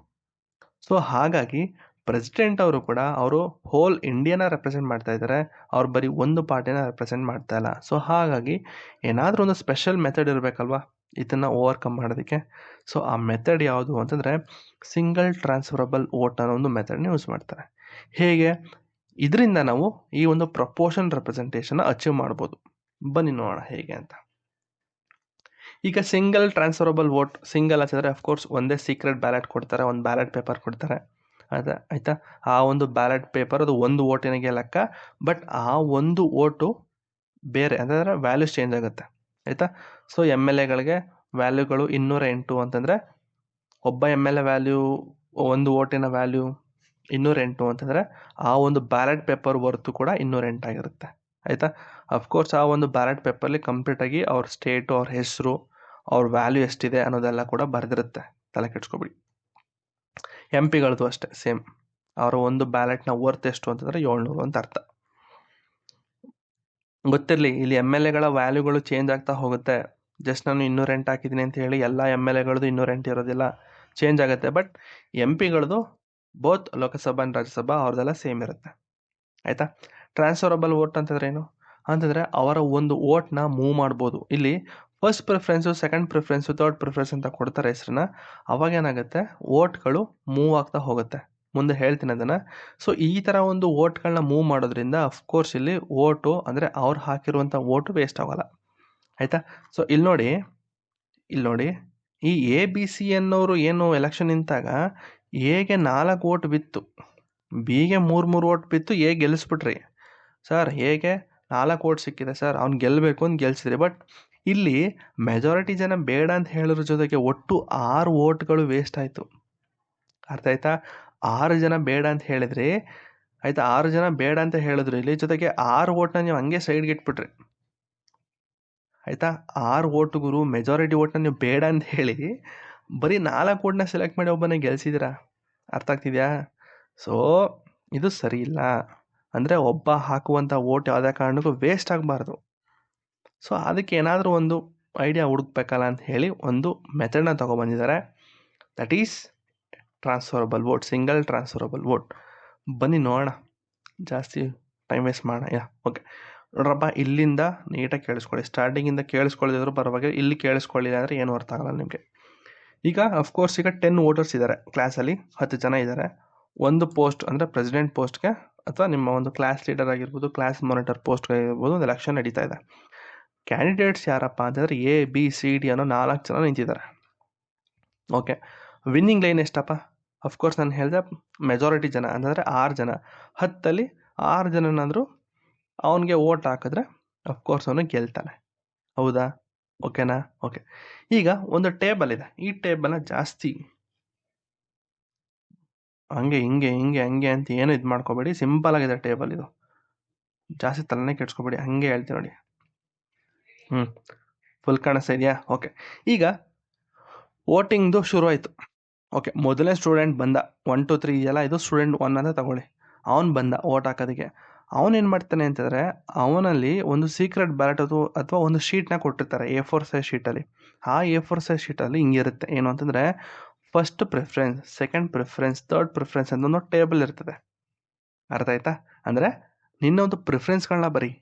ಈಗ ನಿಮಗೇನೆ ನಿಮ್ಮ ಫ್ಯಾಮಿಲಿ ಮೆಂಬರ್ಸಲ್ಲಿ ಪ್ರಿಫರೆನ್ಸು ಲೈಕ್ 1 2 3 4 ಅಂತ ಯಾರ್ಯಾರು ಕೊಡ್ತೀರಾ ಅಂತಂದರೆ, ಫಸ್ಟ್ ನೀವು ಯಾರು ಕೊಡ್ತೀರಾ? ಹುಡುಗರು ಯಾರು ಕೊಡ್ತಾರೆ? ಫಸ್ಟು ನಿಮ್ಮ ತಾಯಿ ಕೊಡ್ತೀರಾ, ಆಮೇಲೆ ನಿಮ್ಮ ತಂದೆ ಕೊಡ್ತೀರಾ, ಅಥವಾ ನಿಮ್ಮ ತಂಗಿ ಇದ್ರೆ ತಂಗಿ ಕೊಡ್ತೀರಾ, ತಮ್ಮ ಇದ್ರೆ ತಮ್ಮ ಕೊಡ್ತೀರಾ, ಇಲ್ಲ ನಿಮ್ಮ ಅಜ್ಜಿ ಕೊಡ್ತೀರಾ. ಯಾರು ಬೇಡ ನಿಮ್ಗೆ 3ನೇ ಪ್ರಿಫರೆನ್ಸ್ ನಿಮ್ಮ ಅಜ್ಜಿ ಕೊಡ್ತೀರಾ. ಆಯಿತಾ? ಕೊನೆಗೆ ನಿಮ್ಮ ಹೆಂಡತಿ ಇತ್ತು ಅಂದರೆ ಅಫ್ಕೋರ್ಸ್ ನಿಮ್ಮ ಹೆಂಡತಿ ಕೊಡ್ತೀರಾ, ಗಂಡ ಇತ್ತು ಅಂದರೆ ಗಂಡಂಗೆ ಕೊಡ್ತೀರಾ ಪ್ರಿಫರೆನ್ಸು. ಕೊನೆಗೆ ನಿಮ್ಮ ಮಗಳನ್ನ ಕೊಡ್ತೀರಾ. ಕೆಲವೊಂದು ಸತಿ ಮಗಳನ್ನೇ ಫಸ್ಟ್ ಅಥವಾ ನಿಮ್ಮ ಬಿಟ್ಟಿದ್ದು ಗುರು. ಆಯಿತಾ? ಸೊ ಒಬ್ಬೊಬ್ಬ ಪರ್ಸನ್ಗೂ ಕೂಡ ಪ್ರಿಫರೆನ್ಸ್ಗಳು ಚೇಂಜ್ ಆಗುತ್ತೆ. ಆಯಿತಾ? ಫಸ್ಟ್ ಏನು ಮಾಡ್ಬೋದು, ಇಲ್ಲಾಂದರೆ ಕೆಲವರು ಪಕ್ಕದ ಮನೆಯವ್ರು ಕೊಡ್ಬೋದು. ಆಯಿತಾ? ಅಂದರೆ ಹಾಲು ಮಾರೋನು, ಹೂ ಮಾರೋನು ಆ ರೀತಿ ಒಬ್ಬೊಬ್ರಿಗೂ ಒಂದೊಂದು ಪ್ರಿಫರೆನ್ಸ್ಗಳನ್ನ ಕೊಟ್ಕೋತೀರಾ. ಹೌದಾ? ಈಗ ನನ್ನ ಪ್ರಿಫರೆನ್ಸ್ ಅಂದರೆ ನಾನು ಫಸ್ಟ್ ನನ್ನ ಪ್ರಿಫರೆನ್ಸ್ ನನ್ನ ತಾಯಿ ಕೊಡ್ತೀನಿ. ಸೊ ಈಗ ನಿಮ್ಮನ್ನ ಕೇಳಿದ್ರೆ ನೀವು ಅಫ್ಕೋರ್ಸ್ ನಿಮ್ಮ ಹೆಂಡತಿ ಕೊಡ್ಬೋದು, ಅಥವಾ ನಿಮ್ಮ ಮಗಳನ್ನ ಕೊಡ್ಬೋದು, ನಿಮ್ಮ ಮಗನ ಕೊಡ್ಬೋದು, ನಿಮ್ಮ ತಾಯಿ ಕೊಡ್ಬೋದು, ನಿಮ್ಮ ಮಾವ, ನಿಮ್ಮ ಅತ್ತೆ. ಸೊ ನಿಮ್ಮ ಒಂದಷ್ಟು ಪ್ರಿಫರೆನ್ಸ್ಗಳನ್ನ ಕೊಟ್ಕೋತಾರೆ. ಫಸ್ಟ್ ಪ್ರಿಫರೆನ್ಸ್ ಇವರು, ಸೆಕೆಂಡ್ ಪ್ರಿಫರೆನ್ಸ್ ಇವರು, ಥರ್ಡ್ ಪ್ರಿಫರೆನ್ಸ್ ಇವರು ಅಂತ. ಅರ್ಥ ಆಯ್ತಾ? ಅಂದರೆ ನನ್ನ ಫಸ್ಟ್ ಪ್ರಿಫರೆನ್ಸ್ ನನಗೆ ತುಂಬ ಇಷ್ಟವಾಗಿರೋರು ಇವರು. ಆಯಿತಾ? ಇವರಿಲ್ಲ ಅಂತಂದರೆ ನೆಕ್ಸ್ಟು ತುಂಬ ಇಷ್ಟವಾಗಿರೋರು ಯಾರು? ಇವರು. ಇವರಿಲ್ಲ ಅಂತಂದರೆ ನೆಕ್ಸ್ಟು ನನಗೆ ಇವರು. ಹೌದಾ? ಸೊ ಫಸ್ಟ್ ಪ್ರಿಫರೆನ್ಸು ನಮ್ಮ ಅಜ್ಜಿ ಕೊಟ್ಟೆ. ಅಜ್ಜಿ ಅಂದರೆ ನನಗೆ ತುಂಬ ಇಷ್ಟ. ಅಕಸ್ಮಾತು ನನಗೆ ಅಜ್ಜಿ ಬಿಟ್ಟರೆ ನನಗೆ ನೆಕ್ಸ್ಟು ಇಷ್ಟ ಆಗೋದು ನನಗೆ ನಮ್ಮ ಚಿಕ್ಕಪ್ಪ ಅವ್ರು ಇಷ್ಟ ಆಗ್ತಾರೆ. ಅವರು ಬಿಟ್ಟರೆ ನೆಕ್ಸ್ಟ್ ಇಷ್ಟ ಆಗೋದು ನನಗೆ ನಮ್ಮ ಅತ್ತೆ ಇದ್ದಾರೆ. ಅವರು ಬಿಟ್ಟರೆ ಇನ್ಯಾರಿದ್ದಾರೆ? ನಮ್ಮ ತಾತ ಇದ್ದಾರೆ, ನಮ್ಮ ತಂದೆ ಇದ್ದಾರೆ. ಸೊ ಈ ರೀತಿ ಪ್ರಿಫರೆನ್ಸ್ಗಳು ಚೇಂಜ್ ಆಗ್ತಾ ಹೋಗುತ್ತೆ. ಒಬ್ಬೊಬ್ಬ ಪರ್ಸನ್ಗೂ ಸೇಮ್ ಪ್ರಿಫರೆನ್ಸ್ ಇರೋಲ್ಲ. ಅರ್ಥ ಆಯ್ತಾ? ಸೊ ಆ ರೀತಿ ಪ್ರಿಫರೆನ್ಸ್ಗಳು ಚೇಂಜ್ ಆಗ್ತಾ ಹೋಗುತ್ತೆ. ಅರ್ಥ ಆಯ್ತಾ? ಸೊ ಈಗ ಸ್ಟೂಡೆಂಟ್ ಬರ್ತಾನೆ, ಅವ್ನು ಹೇಳ್ತಾನೆ, ಅಂದರೆ ಅವ್ನು ಸೀಕ್ರೆಟ್ ಬ್ಯಾಲೆಟ್ ಅಂದರೆ ಅವ್ನಿಗೊಂದು ಶೀಟ್ ಕೊಟ್ಟಿರ್ತಾರೆ. ಶೀಟ್ ಕೊಟ್ಟು ಒಂದು ಕಡೆ ಕೂರಿಸ್ತಾರೆ, ನೋಡಪ್ಪ ನಿನ್ನ ಪ್ರಿಫರೆನ್ಸ್ಗಳನ್ನ ಬರೆದು ನೀನು ವೋಟ್ನ ಹಾಕು ಅಂತ ಹೇಳಿ. ಸೊ ಅವನೇನು ಮಾಡ್ತಾನೆ ಅಂತಂದರೆ, ಹುಡುಗ ನನ್ನ ಫಸ್ಟ್ ಪ್ರಿಫರೆನ್ಸು ನಾನು ಎಗೆ ಕೊಡ್ತೀನಿ. ಅಕಸ್ಮಾತ್ ಎ ಗೆಲ್ಲಿಲ್ಲ ಅಂತಂದರೆ ನನ್ನ ಸೆಕೆಂಡ್ ಪ್ರಿಫರೆನ್ಸು ಬಿ ಇರಲಿ. ಆಯಿತಾ? ಸೊ ಬಿ ಇರಲಿ. ಅಕಸ್ಮಾತು ಬಿನೂ ಗೆಲ್ಲಿಲ್ಲ ಅಂತಂದರೆ ನನ್ನ ಥರ್ಡ್ ಪ್ರಿಫರೆನ್ಸು ಸಿಗೆ ಕೊಡ್ತೀನಿ. ಅಕಸ್ಮಾತು ನಸೀಬ್ ಚೆನ್ನಾಗಿಲ್ಲ, ಸಿನೂ ಗೆಲ್ಲಿಲ್ವಾ, ಲಾಸ್ಟ್ ಪ್ರಿಫರೆನ್ಸನ್ನು ಡಿ ಕೊಡ್ತೀನಿ. ಸಿನ್ಸಲ್ಲಿರೋದು 4 ಜನ ಇದ್ದಾರೆ. ಸೊ ಕೊನೆ ಪ್ರಿಫರೆನ್ಸ್ ನನಗೆ ಡಿ. ನನಗೆ ಡಿ ಯಾಕೋ ಇಷ್ಟ ಅಲ್ಲ, ಸೊ ಹಾಗಾಗಿ ನಾನು ಲಾಸ್ಟ್ ಪ್ರಿಫರೆನ್ಸು ಡಿಗೆ ಕೊಟ್ಟಿದ್ದೀನಿ. ಅರ್ಥ ಆಯ್ತಾ? ಓಕೆ. ಈಗ ಯಾರೋ ಇನ್ನೊಬ್ಬ 2ನೇ ಹುಡುಗ ಬರ್ತಾನೆ. ಅವನೇನು ಮಾಡ್ತಾನೆ ಅಂತಂದರೆ ಅವನು ಓಟಲ್ಲೂ ಕೂಡ ಫಸ್ಟ್ ಪ್ರಿಫರೆನ್ಸ್ ಎ ಅಂತ ಕೊಟ್ಕೋತಾನೆ, ಸೆಕೆಂಡ್ ಪ್ರಿಫರೆನ್ಸು ಬಿ ಅಂತ ಕೊಡ್ತಾನೆ, 3ನೇ ಪ್ರಿಫರೆನ್ಸು ಡಿ ಅಂತ ಕೊಡ್ತಾನೆ, ಕೊನೆಯ ಪ್ರಿಫರೆನ್ಸು ಸಿ ಅಂತ ಕೊಡ್ತಾನೆ. ಮೇ ಬಿ ಅವನಿಗೆ ಸಿ ಅಂದರೆ ಇಷ್ಟ ಆಗಲಿಲ್ಲ ಅನಿಸುತ್ತೆ. ಸೊ ಅದೇ ರೀತಿ ಎಲ್ಲ ಸ್ಟೂಡೆಂಟ್ಸ್ಗಳು 1 ರಿಂದ 10 ಜನ ಸ್ಟೂಡೆಂಟ್ಸು ಕೂಡ ಬರ್ತಾರೆ. ಬಂದು ತಮ್ಮ ಓಟನ್ನು ಚಲಾಯಿಸ್ತಾರೆ. ಓಟಲ್ಲಿ ತಮ್ಮ ಪ್ರಿಫರೆನ್ಸ್ಗಳನ್ನ ಲಿಸ್ಟ್ ಮಾಡ್ತಾರೆ. ಫಸ್ಟ್ ಪ್ರಿಫರೆನ್ಸ್ ನಂಗೆ ಇವನಿರಬೇಕು, ಅವಳಿರಬೇಕು, ಅವನಿರಬೇಕು, ಇವಳಿರಬೇಕು, ಹಂಗೆ ಹಿಂಗೆ ಅಂತೆಲ್ಲ ಕೊಟ್ಟು ಎಲ್ಲರೂ ಕೂಡ ಓಟ್ ಹಾಕ್ತಾರೆ. ಆಯಿತಾ? 10 ಜನನೂ ಕೂಡ ಓಟ್ ಹಾಕ್ತಾರೆ. ಈಗ ಇದನ್ನು ಹೇಗೆ ಕ್ಯಾಲ್ಕುಲೇಟ್ ಮಾಡಬೇಕು ಆಯಿತಾ? ಈಗ ಹುಡುಗರು ಬಂದರು, ಅವರ ಪ್ರಿಫರೆನ್ಸ್ಗಳನ್ನ ಹಾಕಿದ್ರು. ಇಲ್ಲಿ ಯಾರು ಅಂದರೆ ಇಲ್ಲಿ ಡೈರೆಕ್ಟಾಗಿ ಇಲ್ಲಿ ಫಸ್ಟ್ ಪ್ರಿಫರೆನ್ಸ್ ಯಾರು ಕೊಟ್ಟಿದ್ದಾರೆ ಸರ್? ಈಗ ನೋಡಿ, ಫಸ್ಟ್ ಪ್ರಿಫರೆನ್ಸಲ್ಲಿ ಹೇಳೋದಾದ್ರೆ ಟೋಟಲ್ ಓಟ್ 10 ಜನ. ಕೋಟ ಅಂತಂದರೆ ಗೆಲ್ಲಬೇಕು ಅಂದರೆ 6 ಓಟ್ ಇರಲೇಬೇಕು. ಫಸ್ಟ್ ಪ್ರಿಫರೆನ್ಸ್ ಯಾರಿದೆ? ಎಗೆ 4 ಜನ ಕೊಟ್ಟಿದ್ದಾರೆ, ಬಿಗೆ 3 ಜನ ಕೊಟ್ಟಿದ್ದಾರೆ, ಸಿಗೆ 2 ಜನ ಕೊಟ್ಟಿದ್ದಾರೆ. ಯಾರ ಒಬ್ಬ ಡಿಗೆ ಫಸ್ಟ್ ಪ್ರಿಫರೆನ್ಸ್ನ ಕೊಟ್ಕೊಂಡಿದ್ದಾನೆ. ಮೇ ಬಿ ಡಿನೇ ನೋಡಿ, ಡಿ ಯಾರೋ ಒಬ್ಬ ಸ್ಟೂಡೆಂಟ್ ನಂಬರ್ 8 ಡಿಗೆ ಫಸ್ಟ್ ಪ್ರಿಫರೆನ್ಸ್ ಕೊಟ್ಟಿದ್ದಾನೆ. ಆಮೇಲೆ ಎ ಕೊಟ್ಟಿದ್ದಾನೆ, ಬಿ ಕೊಟ್ಟಿದ್ದಾನೆ, ಸಿ ಕೊಟ್ಟಿದ್ದಾನೆ. ಅದೇ ರೀತಿ ಎ ತಗೊಂಡ್ರೆ ಇಲ್ಲಿ 1 2 3 4 ಎಗೆ 4 ಇದೆ, ಬಿಗೆ ಇಲ್ಲೊಂದಿದೆ, ಬಿಗೆ ಇಲ್ಲೊಂದಿದೆ, ಒಟ್ಟು ಬಿಗೆ 3, ಸಿಗೆ 2, ಡಿಗೆ 1. ಅದೇ ಓಟ್ ಕರೆಕ್ಟಾಗಿ ಬಂದಿದೆ ಫಸ್ಟ್ ರೌಂಡಲ್ಲೇ. ಫಸ್ಟ್ ಪ್ರಿಫರೆನ್ಸ್ ಓಟ್ಗಳಲ್ಲಿ ಹೇಳೋದಾದರೆ ಎಗೆ 4 ಓಟ್ ಬಿದ್ದಿದೆ, ಬಿಗೆ 3 ಇದೆ, ಸಿಗೆ 2 ಇದೆ, ಡಿಗೆ 1 ಇದೆ. ಆಯಿತಾ? ಲೋಯೆಸ್ಟ್ ಯಾರಿಗಪ್ಪ ಸಿಕ್ಕಿರೋದು? ಡಿಗೆ ಸಿಕ್ಕಿದೆ. ಸೊ ಇಲ್ಲಿ ಯಾರಿಗಾದ್ರೂ ಮೆಜಾರಿಟಿ ಸಿಕ್ಕಿದೆಯಾ?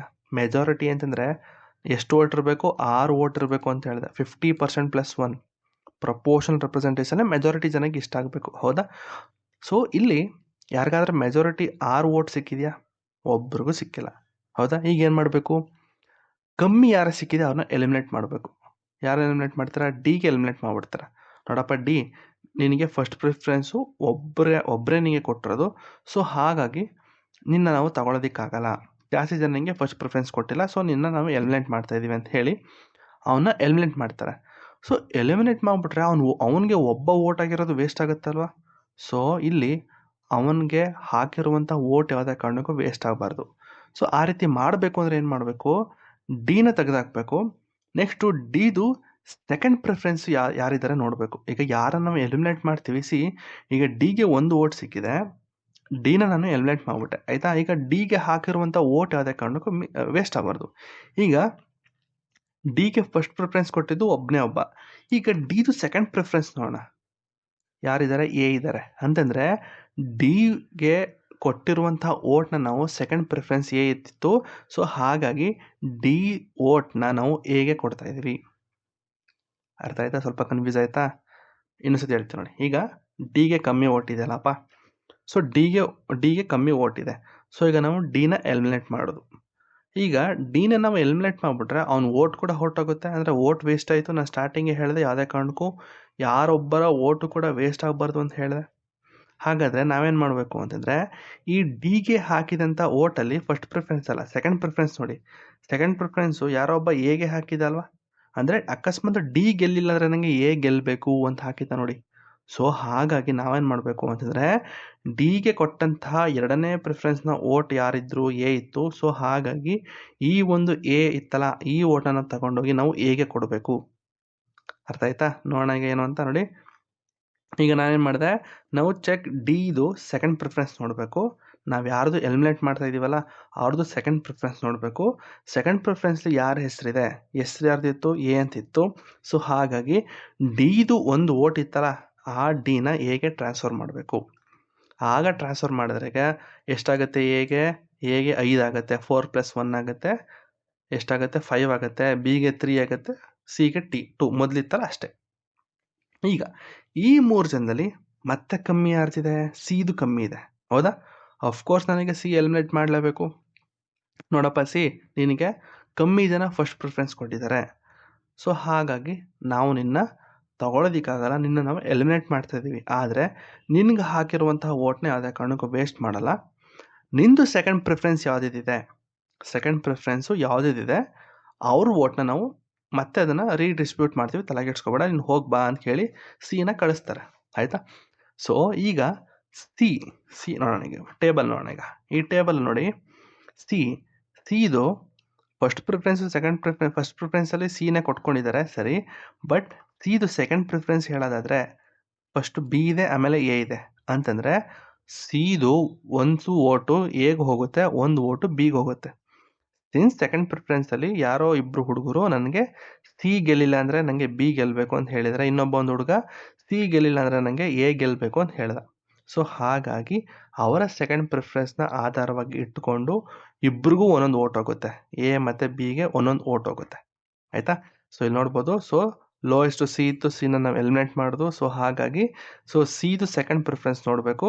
ಸೆಕೆಂಡ್ ಪ್ರಿಫರೆನ್ಸಲ್ಲಿ ಯಾರೋ ಒಬ್ಬರು ಬಿ ಮತ್ತು ಎ ಅಂತ ಹಾಕಿದ್ರು, ಅಂದರೆ ಸಿ ಗೆಲ್ಲಿಲ್ಲ ನನಗೆ ಬಿ ಅಥವಾ ಎ ಗೆಲ್ಲಬೇಕು ಅಂತ ಹಾಕಿದ್ರು. ಸೊ ಹಾಗಾಗಿ ಇಬ್ರಿಗೂ ಕೂಡ ಅಂತಂದರೆ ಎಗೆ ಮತ್ತು ಬಿಗೂ ಕೂಡ ಇಬ್ರಿಗೂ ಕೂಡ ಒಂದೊಂದು ಓಟ್ ಹೋಗುತ್ತೆ. ಅಂದರೆ ಸಿಗೆ ಹಾಕಿದ್ರಲ್ಲ ಓಟು, ಅದು ಬಿ ಮತ್ತು ಎಗೆ ಹೋಗುತ್ತೆ. ಸೊ ಅವಾಗೇನಾಗುತ್ತೆ, ಎಗೆ 6 ಓಟ್ ಬಂತು. ಅಂದರೆ ಅಫ್ಕೋರ್ಸ್ ಎ ಕೋಟಾನ ರೀಚ್ ಮಾಡ್ದ ಅಲ್ವಾ. ಸೊ ಏನೋ ಹುಡುಗ ಕೋಟಾನ ರೀಚ್ ಮಾಡ್ದ. ಕೋಟಾ ಅಂತಂದ್ರೆ ಏನು, 50% + 1, ಒಟ್ಟು 6 ಓಟ್ ಬೇಕಾಗಿತ್ತು. ಅಂದರೆ ಮೆಜಾರಿಟಿ ಜನನೇ ಗೆಲ್ಸಿದ್ದಾರೆ ಅಂತ ಅರ್ಥ. ಆಯಿತಾ? ಬಿಗೆ 4 ಓಟ್ ಇದೆ, ಅಫ್ಕೋರ್ಸ್ ಅವನು ಸೋತ ಅಂತ ಅರ್ಥ. ಸೊ ಇಷ್ಟೇ. ಸೊ ಅಲ್ಲಿಗೆ final result candidate A is elected. So ಇಷ್ಟೇ ಇದೇ ರೀತಿಯೇ ನಮ್ಮ ಪ್ರೆಸಿಡೆಂಟ್ ಎಲೆಕ್ಷನ್ ಆಗೋದು. ಸೊ ಗೊತ್ತಿರಲಿ. ಆದರೆ ಒಂದೇನು ಅಂತಂದರೆ, ಪ್ರೆಸಿಡೆನ್ಷಿಯಲ್ ಎಲೆಕ್ಷನ್ನಲ್ಲಿ ಯಾವುದೇ ಕಾರಣಕ್ಕೂ ಈ ಒಂದು ಸೆಕೆಂಡ್ ಪ್ರಿಫರೆನ್ಸ್ ಸೆಕೆಂಡ್ ರೌಂಡ್ ಹಾಕಿದೆ ನೋಡಿ, ಇಲ್ಲಿ ನಾನು ರೌಂಡ್ 3 ಮಾಡಿದೆ. ಸೊ ಅಲ್ಲಿ ರೌಂಡ್ 1ಅಲ್ಲೇ ಗೊತ್ತಾಗ್ಬಿಡುತ್ತೆ ಯಾರು ಗೆದ್ದರು ಯಾರು ಸೋತರು ಅಂತ, ಯಾಕಂದರೆ ಮೆಜಾರಿಟಿ ಓಟ್ ಹಂಗೆ ಬಿದ್ದಿರುತ್ತೆ. ಆಯಿತಾ? ಸೊ ಗೊತ್ತಿರಲಿ, ಅದೊಂದು ಯಾವುದೇ ಕಾರಣಕ್ಕೂ ಸೆಕೆಂಡ್ ರೌಂಡ್ಗೆ ಹೋಗೋದಿಲ್ಲ. ಬಟ್ ರೀಸೆಂಟಾಗಲ್ಲ, ವಿ ವಿ ಗಿರಿನ ಯಾವುದೋ ಓದಿದ್ನಲ್ಲಪ್ಪ ನೆನ್ನೆ, ವಿ ವಿ ಗಿರಿ ಅನ್ಕೋತೀನಿ. ಸೊ ಅವರ ಒಂದು ಎಲೆಕ್ಷನ್ ಟೈಮಲ್ಲಿ ಸೆಕೆಂಡ್ ರೌಂಡ್ ಗಂಟ ಹೋಗಿತ್ತಂತೆ. ಬಟ್ ಇದುವರೆಗೂ ಕೂಡ ಯಾರ್ದು ಕೂಡ ಸೆಕೆಂಡ್ ರೌಂಡ್ ಗಂಟ ಹೋಗಿಲ್ಲ. ಫಸ್ಟ್ ರೌಂಡಲ್ಲೇ ಗೊತ್ತಾಗ್ಬಿಡುತ್ತೆ, ಫಸ್ಟ್ ಪ್ರಿಫರೆನ್ಸ್ ಎಷ್ಟು ಚೆನ್ನಾಗಿ ಕೊಟ್ಟಿದ್ದಾರಲ್ಲ. ಸೊ ಅವ್ರದ್ದು ಓಟಲ್ಲೇ ಗೊತ್ತಾಗ್ಬಿಡುತ್ತೆ. ಸರಿನಾ? ಓಕೆ. ಈಗ ನಾನು ಹೇಳಿದ್ನಲ್ಲ, ಒಂದೊಂದು ಓಟ್ ಹಾಕಿದ್ರೆ ನೋಡಿ ಅವ್ರದ್ದು ವ್ಯಾಲ್ಯೂಸ್ಗಳು ಕೂಡ ಚೇಂಜ್ ಆಗುತ್ತೆ ಅಂತ ಹೇಳಿದ್ನಲ್ಲ. ಈಗ ನಾನು ಒಂದೊಂದು ಓಟ್ನ ಎತ್ತಾಕ್ತೆ ನೋಡಿ. ಸೊ ಅಲ್ಲಿರೋ ಒಬ್ಬ MLAಗಳು MP ಗಳು ಓಟ್ ಹಾಕಿರ್ತಾರೆ. ಸೊ ಅದೇ ರೀತಿಯೇ ಅವ್ರದ್ದು ಫಸ್ಟ್ ಪ್ರಿಫರೆನ್ಸ್ ಹೋಯ್ತು ಅಂದರೆ ಸೆಕೆಂಡ್ ಪ್ರಿಫರೆನ್ಸ್ ಯಾವುದಿತ್ತಲ್ಲ, ಇಲ್ಲಿ ನಾನು +1 ಅಂತ ಹಾಕ್ತೆ ನೋಡಿ, +1 ಅಂತ ಹಾಕಿದೆ ನೋಡಿ, ಅಲ್ಲಿ ಅವರ ಒಂದು ವ್ಯಾಲ್ಯೂಸ್ಗಳು ಬೀಳುತ್ತೆ, ಅವ್ರದ್ದು ಓಟ್ ವ್ಯಾಲ್ಯೂಗಳು ಬೀಳುತ್ತೆ ಅಲ್ಲಿ +1 ಜಾಗದಲ್ಲಿ. 208 700 ಅಂತ ಇತ್ತು ನೋಡಿ ಸ್ಟಾರ್ಟಿಂಗ್ ಹೇಳಿದ್ನಲ್ಲ. ಸೊ ಆ ರೀತಿ MP ಆಗಿದ್ರೆ 700 ಓಟು ಬೇರೆಯವ್ರು ಹೋಗುತ್ತೆ, 700 ಓಟ್ ಅಲ್ಲ 700 ವ್ಯಾಲ್ಯೂ ಹೋಗುತ್ತೆ. MLAಗಳಾಗಿತ್ತು ಅಂದರೆ ಬೇರೆ ಹೋಗುತ್ತೆ. ಅರ್ಥ ಆಯ್ತಾ? ಇಲ್ಲಿ 1 ಹಾಕೋ ಜಾಗದಲ್ಲಿ ಅವರ ವ್ಯಾಲ್ಯೂಗಳು ಚೇಂಜ್ ಆಗ್ತಾ ಹೋಗುತ್ತೆ. ಓಕೆನಾ? ಓಕೆ, ಅಲ್ಲಿಗೆ ನಿಮಗೆ ಅರ್ಥ ಆಗಿದೆ ಅನ್ಕೋತೀನಿ. ಇಷ್ಟೇ ಸಿಂಗಲ್ ಟ್ರಾನ್ಸ್ಫರಬಲ್ ಓಟ್ ಅಂದರೆ ಒಂದೊಂದು ಓಟು ಕೂಡ ಟ್ರಾನ್ಸ್ಫರ್ ಆಯಿತು. ವೇಸ್ಟ್ ಏನಾದರೂ ಆಯ್ತಪ್ಪ, ಒಬ್ಬರು ಒಂದು ಓಟು ವೇಸ್ಟ್ ಆಗಿಲ್ಲ, ಒಬ್ಬರು ಒಂದು ಓಟು ವೇಸ್ಟ್ ಆಗಿಲ್ಲ. ಎಲಿಮಿನೇಟ್ ಆದರೂ ಓಕೆ, ಬಟ್ ಅವರ ಒಂದು ಓಟ್ ವೇಸ್ಟ್ ಆಗಿಲ್ಲ. ಅವ್ರ ಒಂದು ಓಟು ಬೇರೆಯವ್ರಿಗೆ ಟ್ರಾನ್ಸ್ಫರ್ ಆಯಿತು. ಅಂದರೆ ಬೇಸ್ಡ್ ಆನ್ ದ ಪ್ರಿಫರೆನ್ಸಸ್ ಇದು ಸೆಲೆಕ್ಟ್ ಮಾಡ್ತಾರೋ ಕಾರಣ ಅವ್ರ ಓಟ್ಗಳು ಯಾವುದೇ ಕಾರಣಕ್ಕೂ ವೇಸ್ಟ್ ಆಗಲ್ಲ. ಓಕೆನಾ? ಓಕೆ. ಸೊ ಈಗ elimination always start with the lowest. Of course round 1ಅಲ್ಲಿ ಡಿನ ಎಲಿಮಿನೇಟ್ ಮಾಡಿದ್ರು, 2ಅಲ್ಲಿ ಸಿನ ಎಲಿಮಿನೇಟ್ ಮಾಡಿದ್ವು. ಸೊ ಓಟ್ ಯಾವುದೇ ಕಾರಣಕ್ಕೂ ವೇಸ್ಟ್ ಆಗಲಿಲ್ಲ. ಅವ್ರವ್ರ ಓಟ್ಗಳನ್ನ ಬೇರೆಯವ್ರಿಗೆಲ್ಲ ಮೂವ್ ಮಾಡಿದ್ವಿ, ಹೌದಾ? ಸೊ ಇಲ್ಲಿ winner gets absolute majority, not just highest but 50%ಗಿಂತ ಜಾಸ್ತಿ. ಸೊ ಒನ್ಲೈನರ್ ಪ್ರಕಾರ ಮೆಮೊರಿ ಹೇಳೋದಾದರೆ, ಕೌಂಟ್ ಫಸ್ಟ್ ಪ್ರಿಫರೆನ್ಸ್ನ ಕೌಂಟ್ ಮಾಡಬೇಕು, ಮತ್ತು remove the lowest, transfer vote ಅಂದರೆ ಅವ್ರಿಗೇನು ಲೋಯೆಸ್ಟ್ ನೀವು ರಿಮೂವ್ ಮಾಡಿರ್ತಾರಲ್ಲ, ಸೊ ಅವರ ವೋಟ್ನ ಟ್ರಾನ್ಸ್ಫರ್ ಮಾಡಿ ರಿಪೀಟ್ ಮಾಡಿ ಮೆಜಾರಿಟಿ ಗೆಲ್ತಾರೆ. So UPSC ready. ಒಂದು ಸಿಂಪಲ್ ಲೈನ್ ಹಾಕಿದ್ದೀನಿ. Under the single transferable vote system, the candidate securing the least first preference vote is eliminated, ಹೌದಾ? And his votes are transferred according to the next preferences until one candidate secures an absolute majority. ಅರ್ಥ ಆಯ್ತಾ? Okay, ಕನ್ನಡದಲ್ಲಿ ಒಂದ್ಸತಿ ಓದೋಣ. ಚೆನ್ನಾಗಿದೆ ಇದು line, ನನಗೆ ಇಷ್ಟ ಆಯ್ತಿದೆ ಲೈನ್ ಇದು. ನೆನ್ನೆ ಹಾಕ್ಬೇಕಾದ್ರೆ ತುಂಬ ಇಷ್ಟ ಆಗೋಯ್ತಿದ್ದು. ಕನ್ನಡದಲ್ಲಿ ಹೇಗಿದೆ ನೋಡಿ. ಏಕ ವರ್ಗಾವಣೆ ಮತ ವ್ಯವಸ್ಥೆ ಅಡಿಯಲ್ಲಿ ಕನಿಷ್ಠ ಪ್ರಥಮ ಪ್ರಶಸ್ತ್ಯದ ಮತಗಳನ್ನು ಪಡೆಯುವಂತಹ ಅಭ್ಯರ್ಥಿಗಳನ್ನು ತೆಗೆದುಹಾಕಲಾಗುತ್ತದೆ. ಮತ್ತು ಒಬ್ಬ ಅಭ್ಯರ್ಥಿಯು ಸಂಪೂರ್ಣ ಬಹುಮತವನ್ನು ಪಡೆಯುವವರೆಗೆ ಅವನ ಮತಗಳನ್ನು ಮುಂದಿನ ಪ್ರಶಸ್ತ್ಯಗಳ ಪ್ರಕಾರ ವರ್ಗಾಯಿಸಲಾಗುತ್ತದೆ. ಎಷ್ಟು ಚೆನ್ನಾಗಿದೆ ನೋಡಿ, ಹೌದಾ? ಸೊ ಹೇಳಬೇಕು ಅನ್ನಿಸ್ತು, ಹೇಳಿದೆ. So next what you should learn, proportional representation of winner supported by the most supporters ಎಲ್ಲ ಡಿಸ್ಕಸ್ ಮಾಡಿರ್ತಾರೆ ಬಿಡು. ಈಗ ballot paper. So ballot paper ಅಂದರೆ ಸಿಂಪಲಾಗಿ ಒಂದು A4 size ಶೀಟ್ ಥರ ಗುರು. ಅಲ್ಲಿ ಮೇಲ್ಗಡೆ ಒಂದು ಯಾರು ಓಟ್ ಆಗ್ತಾ ಇದ್ದಾನಲ್ಲ ಅವನ ಹೆಸರು ಇರ್ತದೆ. ಅಫ್ಕೋರ್ಸ್ ಅವನ ಯಾವ ಸ್ಟೇಟಿಂದ ಬಂದಿರೋರು, ಯಾವ MLA, ಯಾವ ವರ್ಷ ಎಲೆಕ್ಟ್ ಆಗಿದ್ದಾರೆ, ಆಯಿತಾ, ಅವರ ಒಂದು ಓಟಿನ ಬೆಲೆ ಎಷ್ಟು ಅನ್ನೋದ್ರ ಬಗ್ಗೆ ಕಂಪ್ಲೀಟಾಗಿ ಡೀಟೇಲ್ಸು ಆ ಒಂದು ಬ್ಯಾಲೆಟ್ ಪೇಪರ್ಲಿ ಇರ್ತದೆ. ಸೊ ಬ್ಯಾಲೆಟ್ ಪೇಪರ್ ಅಂತಂದರೆ ಏನಿದೆ, ಜಸ್ಟ್ ಒಂದು ಶೀಟ್ ಅಷ್ಟೆ, ಆಯಿತಾ. ಸೊ ಆ ಒಂದು ವೋಟರು ಅಂದರೆ ಯಾರು ವೋಟ್ ಆಗ್ತಾ ಇದ್ದಾರಲ್ಲ MP MLAಗಳು, ಸೊ ಅವರು ಆ ಒಂದು ಲಿಸ್ಟಲ್ಲಿ ಒಂದು ಟೇಬಲ್ ಇರ್ತದೆ, ಫಸ್ಟ್ ಪ್ರಿಫರೆನ್ಸ್, ಸೆಕೆಂಡ್ ಪ್ರಿಫರೆನ್ಸ್ ಅಂತ. ಸೊ ಅಲ್ಲಿ ಹೆಸರುಗಳನ್ನ ಬರೆದವರು ಹಾಕಬೇಕು. ಅರ್ಥ ಆಯ್ತಾ? ಓಕೆ. ಸೊ ಈಗ ಎಲೆಕ್ಟೋರಲ್ ಕೋಟಾ ಎಷ್ಟಪ್ಪ ಅಂತಂದರೆ ನೋಡಿ, ಕೋಟಾ ಫಿಕ್ಸ್ಡ್ ಕೋಟಾ, ಅದು ಕೂಡ ನೋಡಿ, to win a candidate must secure a fixed quota. ಒಂದು ಕೋಟಾ ಅಂತ ಇರ್ತದೆ, ಆ ಕೋಟಾನವರು ಗೆಲ್ಲೇಬೇಕು ಅವರು ಅಂತ. Quota is equals to total valid votes divided by 2 + 1. ನೋಡೋಣ ಬನ್ನಿ. Since only one president is to be elected. Okay, ನೋಡೋಣ ಬನ್ನಿ ಆ್ಯಕ್ಚುಯಲ್ ಡೇಟಾ ಏನಿದೆ. ಈಗ ಪ್ರೆಸಿಡೆಂಟ್ ಎಲೆಕ್ಷನ್ ಪ್ರಕಾರ total values of all votes in electoral college ಅಂದರೆ MLAಗಳು ಎಲ್ಲ ಸ್ಟೇಟು ಮತ್ತು ಡೆಲ್ಲಿ, ಪುದುಚೇರಿ, MPಗಳು, ರಾಜ್ಯಸಭಾ, ಲೋಕಸಭಾ, ಟೋಟಲಾಗಿ ಎಲ್ಲ ವ್ಯಾಲ್ಯೂಸ್ಗಳನ್ನ ಆ್ಯಡ್ ಮಾಡಿದ್ರೆ, ಈಗ ನಾನು MLAಗಳದ್ದು ಆ್ಯಡ್ ಮಾಡಿದ್ರೆ 5,49,000 ಎಷ್ಟು ಬಂದಿತ್ತು. MPಗಳದ್ದು ಲೆಕ್ಕ ಹಾಕೊಂಡ್ರೆ ನೋಡಿ ಎಷ್ಟು ಬರುತ್ತೆ ಅಂತ. 700 ಏನೋ ಇತ್ತಲ್ವಾ ಒಂದು MP ವ್ಯಾಲ್ಯೂ, 700 ಇತ್ತು. 700 ಇಂಟು ರಾಜ್ಯಸಭಾ ಮತ್ತು ಲೋಕಸಭಾ ಟೋಟಲಾಗಿ ಎಷ್ಟು ಜನ ಇದ್ರಪ್ಪ ಅಲ್ಲಿ ಎಲೆಕ್ಟೆಡ್ MPಗಳು? ಎಷ್ಟು ಜನ ಇದ್ರು ಅಲ್ಲಿ? 776. ಕ್ಯಾಲ್ಸಿಲ್ ನೋಡೋಣ, 776 ಅಲ್ವಾ? ಓಕೆ, ಬರೋಣ. 776. ಓಕೆ, 776 ಇಂಟು ಎಷ್ಟು ಒಂದು MP ಓಟಿನ ಬೆಲೆ ಎಷ್ಟು ಅಂತ ಹೇಳಿದೆ? 700 ಅಂತ ಹೇಳಿದೆ. ಸೊ ಎರಡನ್ನೂ ಇಂಟು ಮಾಡೋದಂಗೆ 5,43,200 ಬಂತು. ಪ್ಲಸ್ ಎಲ್ಲ MLAಗಳದ್ದು ಎಲ್ಲ ಒಂದು ಓಟಿನ ಬೆಲೆ ಎಲ್ಲದು ಆ್ಯಡ್ ಮಾಡಿದ್ರೆ ಎಷ್ಟು ಬಂತು? 5,49,000 ಎಷ್ಟೋ ಬಂತು, ಚಿಲ್ಲರೆ ಎಷ್ಟೋ ಬಂತು, ಹೌದಾ? ಎರಡನ್ನೂ ಆ್ಯಡ್ ಮಾಡಿದ್ರೆ 10,92,000 ಬರ್ತದೆ. ಸೊ ಅದೇ ಇಲ್ಲಿ ಹಾಕಿರೋದು. ಸೊ ನೀವೆಲ್ಲ MLAಗಳದ್ದು MPಗಳದ್ದು ಕ್ಯಾಲ್ಕುಲೇಟ್ ಮಾಡಿದ್ರೆ ಎಲ್ಲ ಟೋಟಲ್ ವ್ಯಾಲ್ಯೂಸ್ ಎಷ್ಟು ಬರ್ತದೆ ಅಂತಂದರೆ 10,86,431. ಅದಿದು ಅಫಿಷಿಯಲ್ ಫಿಗರ್ಸ್, ಇದು ಗೊತ್ತಿಲ್ಲ, ಆಯಿತಾ? ಸೊ ಈಗ ಒಂದು ಕೋಟಾ, ಈಗ ಒಬ್ಬ ಪರ್ಸನ್ ಹೇಗೆ ಗೆದ್ದಿದ್ದಾನೆ ಅಂತ ಹೇಳೋದಾದರೆ, ಆದರೆ ಅವನಿಗೆ ಸಿಕ್ಕಿರುವಂಥ ಓಟ್, ಈಗ ನೋಡಿ ಇಲ್ಲಿ ನಾನು 1 to 1 ಹಾಕ್ಬಿಟ್ಟೆ, ಈಸಿ ಅನ್ನಿಸ್ತು. ಬಟ್ ಇಲ್ಲೇನಾಗುತ್ತೆ, ಒಬ್ಬೊಬ್ಬ MPಗಳು ಹಾಕ್ಬೇಕಾದ್ರೂ ಕೂಡ ಒಂದೊಂದು ಓಟ್ ಹಾಕಿದ್ರು ಕೂಡ ಅವ್ರ ವ್ಯಾಲ್ಯೂಸ್ಗಳು ಚೇಂಜ್ ಆಗ್ತಾ ಹೋಗುತ್ತೆ. ಸೆಕೆಂಡ್ ಪ್ರಿಫರೆನ್ಸಲ್ಲಿ ಮೇ ಬಿ MP ಇದ್ದ ಅಂತ ತಿಳ್ಕೊಳ್ಳಿ. ಈಗ ನಾವೇನು ಅಲ್ಲಿ D ಮತ್ತು C ನಾವು ಕ್ಯಾನ್ಸಲ್ ಮಾಡಿಬಿಟ್ಟು ಎತ್ಕೊಂಡು A ಮತ್ತು Bಗೆ ನಾವು ಪಾಯಿಂಟ್ಸ್ಗಳನ್ನ ಕೊಟ್ವಿ ನೋಡಿ, 1 + 1 + 1 ಅಂತ ಕೊಟ್ವಿ ನೋಡಿ. ಸೊ ಅಲ್ಲಿ +1 ಕೊಡೋದು ಬದಲು ಕೆಲವೊಂದು ಸತಿ MPಗಳು ಇರ್ತಾರೆ, ಸೆಕೆಂಡ್ ಪ್ರಿಫರೆನ್ಸಲ್ಲಿ MPಗಳು ಹಾಕಿರ್ಬೋದು. ಅರ್ಥ ಆಯ್ತಾ? MP ಓಟ್ಗಳು ಅಡಿಷನ್ಗೆ 700 ಅಂತ ಹೋಗ್ಬೋದು, ಅಡಿಷನ್ಗೆ 208 ಅಂತ ಹೋಗ್ಬೋದು, ಸ್ಟೇಟ್ಗಳು MP MLAಗಳಾಗಿದ್ರೆ. ಅರ್ಥ ಆಯ್ತಾ?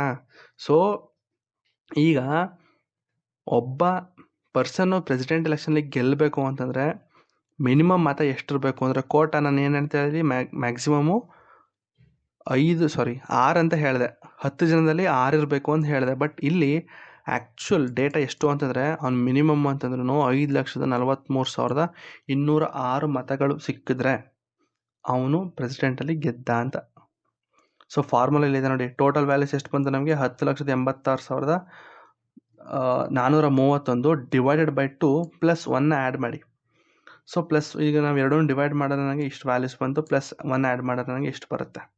ಅಂದರೆ ಮಿನಿಮಮ್ ಅಂತಂದ್ರೂ ಅವನ ಒಂದು ಹಾಕಿರುವಂಥ ಓಟಿನ ಬೆಲೆ ಇಷ್ಟಿರ್ಬೇಕಂತೆ, ಅವನಿಗೆ ಕೋಟಾ ಇಷ್ಟಿರಬೇಕು ಅವನಿಗೆ, ಒಬ್ಬ ಪರ್ಸನ್ಗೆ. ಆಯಿತಾ. Any candidate who got 5,43,000 votes or more, ಅವರು of course immediately president of India election ಗೆಲ್ತಾರೆ ಅಂತ ಅರ್ಥ ಆಯ್ತಾ. ಸೊ ಇಷ್ಟು ಬಂದು ನಿಮ್ಮ ಪ್ರೆಸಿಡೆಂಟ್ ಎಲೆಕ್ಷನ್ ಆಗಿತ್ತು. ಸೊ ರೀಸೆಂಟಾಗಿ ಹೇಳೋದಾದ್ರೆ ನಮ್ಮ ದ್ರೌಪದಿ ಮುರ್ಮು ಅವ್ರಿಗೆ ಸಿಕ್ಕಿರುವಂತಹ ಎಲ್ಲ ಓಟಿನ ಬೆಲೆ ಎಷ್ಟು, ಬೆಲೆಯಲ್ಲಿ ಓಟಲ್ಲಿ ಲೆಕ್ಕ ಹಾಕೋದಾದ್ರೆ 6 ಲಕ್ಷ ಚಿಲ್ಲರೆ ಸಿಕ್ಕಿತ್ತು. 6,76,000 ಎಷ್ಟೋ ಸಿಕ್ಕಿತ್ತು. ಆಪೋಸಿಟಾಗಿ ನಿಂತಿದ್ದರು ಯಶವಂತ್ ಸಿನ್ಹಾ ಅವರು. ಸೊ ಅವರಿಗೆ 3,80,000 ಎಷ್ಟೋ ಸಿಕ್ಕಿತ್ತು. ಆಯಿತಾ, ಗೊತ್ತಿರಲಿ. ಇದೊಂದು ಟೇಬಲ್ ನೋಡ್ಕೊಳ್ಳಿ. ಎಲ್ಲ MLAಗಳದ್ದು ಓಟ್ಗಳು ಲೆಕ್ಕ ಹಾಕೊಳ್ಳೋದಾದರೆ 5,43,000 ಇದೆ. MP ಗಳು ಲೆಕ್ಕ ಹಾಕೊಳ್ಳೋದಾದರೆ 5,43,200 ಚಿಲ್ಲರೆ ಎಷ್ಟೋ ಇದೆ. ಟೋಟಲ್ ಮಾಡಿದ್ರೆ ಎಷ್ಟು ಬರುತ್ತೆ? ಸೊ ದಿಸ್ ಡಿವೈಡ್ ಬೈ 2 + 1 ಅಂದರೆ ಅಫ್ಕೋರ್ಸ್ 50% + 1 ಅದು ಅಂದರೆ 5,43,206 ಸಿಕ್ಕಿದ್ರೆ ಅವ್ನು ಗೆಲ್ತಾನೆ ಅಂತ ಅರ್ಥ. ಸೊ ಇಲ್ಲಿ ದ್ರೌಪದಿ ಮುರ್ಮು ಅವ್ರಿಗೆ ಫಸ್ಟ್ ರೌಂಡಲ್ಲೇ ಅವ್ರಿಗೆ ಈ ಒಂದು ಮೆಜಾರಿಟಿ ಸಿಕ್ತು. ಸೊ ಅಫ್ಕೋರ್ಸ್ ಅವ್ರು ಗೆದ್ರು. ಸೊ ಇಲ್ಲಿ ಯಾವುದೇ ಕಾರಣಕ್ಕೂ ಯಾವ ವೋಟ್ಗಳು ಕೂಡ ಟ್ರಾನ್ಸ್ಫರ್ ಆಗಿಲ್ಲ. ಸೊ ಅದೇ ರೀತಿಯೇ ಈ ಟೇಬಲ್ ನೋಡೋದಾದ್ರೆ 2022 ದ್ರೌಪದಿ ಮುರ್ಮು ನೋಡಿ ಇಷ್ಟು. ಸೊ ಅದೇ ರೀತಿ ನೋಡಿ ಈ ವ್ಯಾಲ್ಯೂಸ್ಗಳು ಕೂಡ ಚೇಂಜ್ ಆಗ್ತಾ ಹೋಗುತ್ತೆ. ಕೋಟಾ ನೋಡಿ, ಈ ಕೋಟಾ 50% + 1 ಏನಿತ್ತಲ್ಲ, ಇದು 2022 ಪ್ರಕಾರ ಇಷ್ಟಿತ್ತು.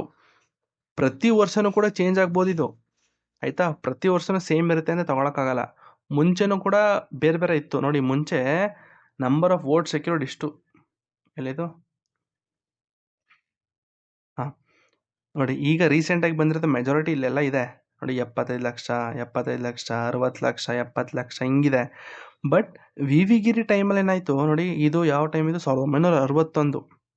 ಸೊ ಇಲ್ಲಿ